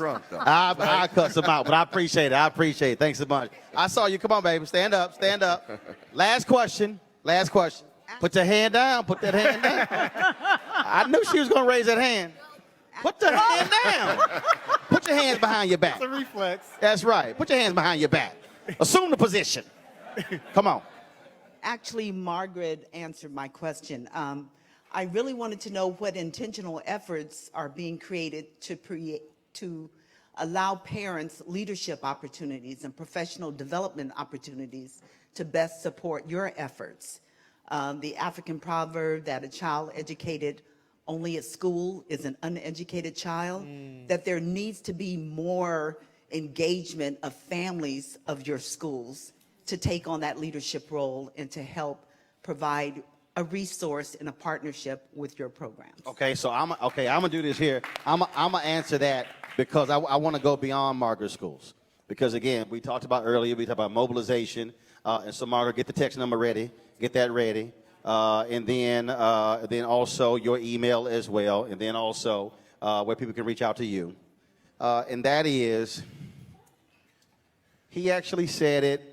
Hawk said it, the brothers, the parents said it, and that is, Margaret's doing her job. Doc's doing her job. He's doing his job, doing his job, doing his job. We don't have to say, what is the institution already doing? What is required is, and this is where I always talk about, you can't have a strong nation without a strong state, which requires a strong city, which requires strong neighborhoods, which requires strong blocks, streets, houses, house, individual in the house. So what is needed is literally, where are you, and then what's in your surrounding area. What I mean by that is, If you say, I'm going to commit to help tutor 3 kids, that's 3 more that's being tutored right now. If you say, if you're the pastors, if you go to Children's Defense Fund, and you say we're going to create freedom schools, we're going to create a tutorial program from 4 to 7 p.m. in our schools, use existing churches, tap retired teachers in your particular church, ask them to commit to once a week to be able to offer tutoring services, do a survey in your area, you could transform reading and math numbers overnight because you have your own ecosystem. That's the ecosystem. We keep talking about a village, but a village is actually made up of people. And so the question is it the people next to me? Is it my cousins, my nieces? Is it my neighbors' church members? So really leaving here, everybody actually has marching orders. Every single person. Now, what you have to decide right now, and this is the model that the brother talked about Birmingham, and this is the piece that people keep forgetting. When King was selected to lead the Montgomery Improvement Association, there literally are more people. I need you to understand this because y'all about to think that I'm crazy. There are more people who are literally sitting in this room than the number of people who were in the basement in Montgomery who decided to launch a one-day boycott. I've been to that church. That's a small church. Follow me here. The Montgomery bus boycott was a one-day boycott. They then said, let's go 5. After 5, they said, let's keep going. That's how it went 381 days. The decision of a handful of people in a church basement led to 13 years of mass action. It led to the Voting Rights Act, Civil Rights Act, Fair Housing Act, led to all of those changes, 13 people, 13 years. Why am I saying that? Because the problem with it we have is we believe, and Hawk actually gave it, when he said create an education consortium, you can literally change education in Sacramento with only the people in this room. Mm-hmm. Which means, are the people in this room willing to start? You don't have to call anybody else who's not here. You can actually start right here. Which means that Delta should be challenging AKAs, challenging Zetas, challenging Sigma Gamma Rho, challenging Alphas, Omegas, Kappas, Iotas, and Sigmas to say, how do you use a collective resource of the Divine Nine to also change this? Which means links, ladies of distinction, men's groups. Here's the piece that we keep ignoring. We have tremendous black infrastructure we don't use. That's right. That's right. We already have black organizations. We already have infrastructure. We already have all of these different things. We don't use it. So the question now is, what are you prepared to do leaving here? This event literally happened in 2 weeks. Margaret sent me an email. She sent my wife an email. Hey, we got this bill. Can y'all come to Sacramento? We were already planning to go to Philadelphia in May. We typically spend 2 to 3 months picking it. This thing happened in 2 weeks. 2 weeks. I was supposed to go to Houston tomorrow for the Women of Color Presidential Forum, and I said, no, I'll come here, then go back to D.C. But what you have to now decide is, what is your commitment? So what I want you to do is decide this. You don't have to decide right now. What's the one thing that you're willing to commit yourself over the next 364 days? Is it PTSD and trauma? Is it helping parents when it comes to their children? Is it creating the consortium? Is it organizing and teaching and tutoring? So what's your one thing? I don't want you to pick 4 or 5 because you're not going to do any of them. No, you're just not. I want you to pick that one thing.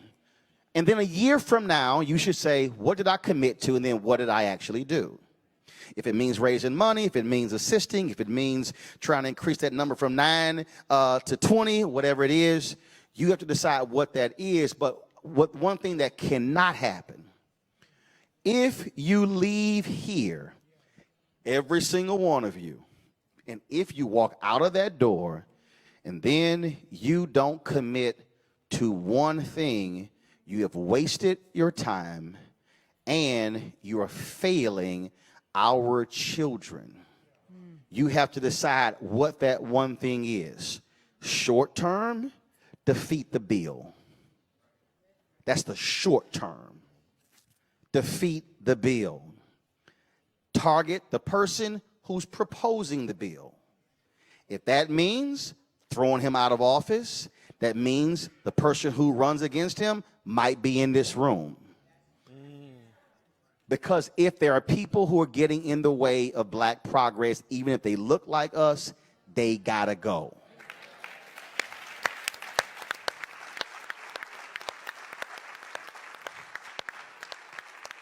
But you have to decide what that one thing is. I am more than willing to assist any way that I can, amplify the issue. We've been streaming this. We're going to actually restream this several times over the next week. More folks will learn about it. But you are the only people who can decide what happens with education in Sacramento. You. This is on you. And if he can get bites in Birmingham, and do understand, there are black parents in Birmingham right now who are fighting the Birmingham School Board who does not want charter schools. And the numbers of the black, if you think those numbers are bad, go see the education numbers of the black belt in Alabama. Will make this look like Rhodes Scholars. So you have to now decide, what are you going to do? Text number, what is it again? 52886. 52886. Share this, and they should be text 4 kids to number 4. For folks who want to participate, where should they go? Yeah, the email address, RANTOINE@ccsa.org. RAM. RAN as in Nicholas. RAN. Yep. TOIN as in Nicholas @ccsa.org.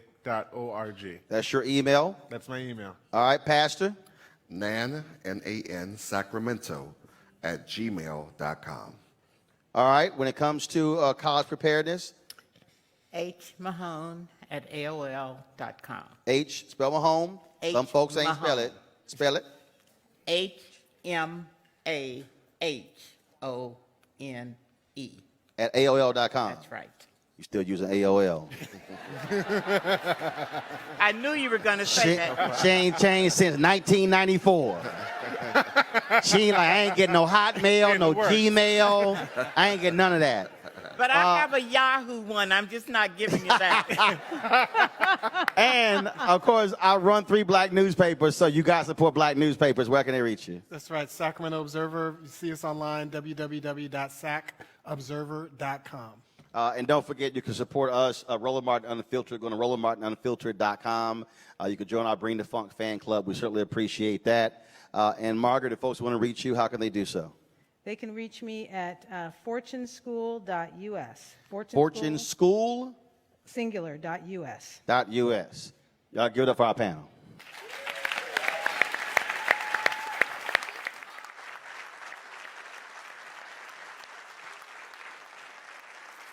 All right. Y'all that got to go home, y'all got to get out of here. Thanks a lot. We appreciate it. Troops refuse to fight. Matter of fact, it's safe to say that they would rather switch than fight.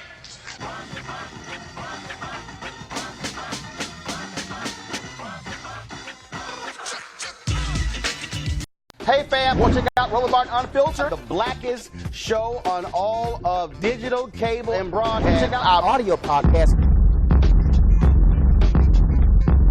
There's only one daily digital show out here that keeps it black and keep it real. It's Roland Martin Unfiltered. Press play.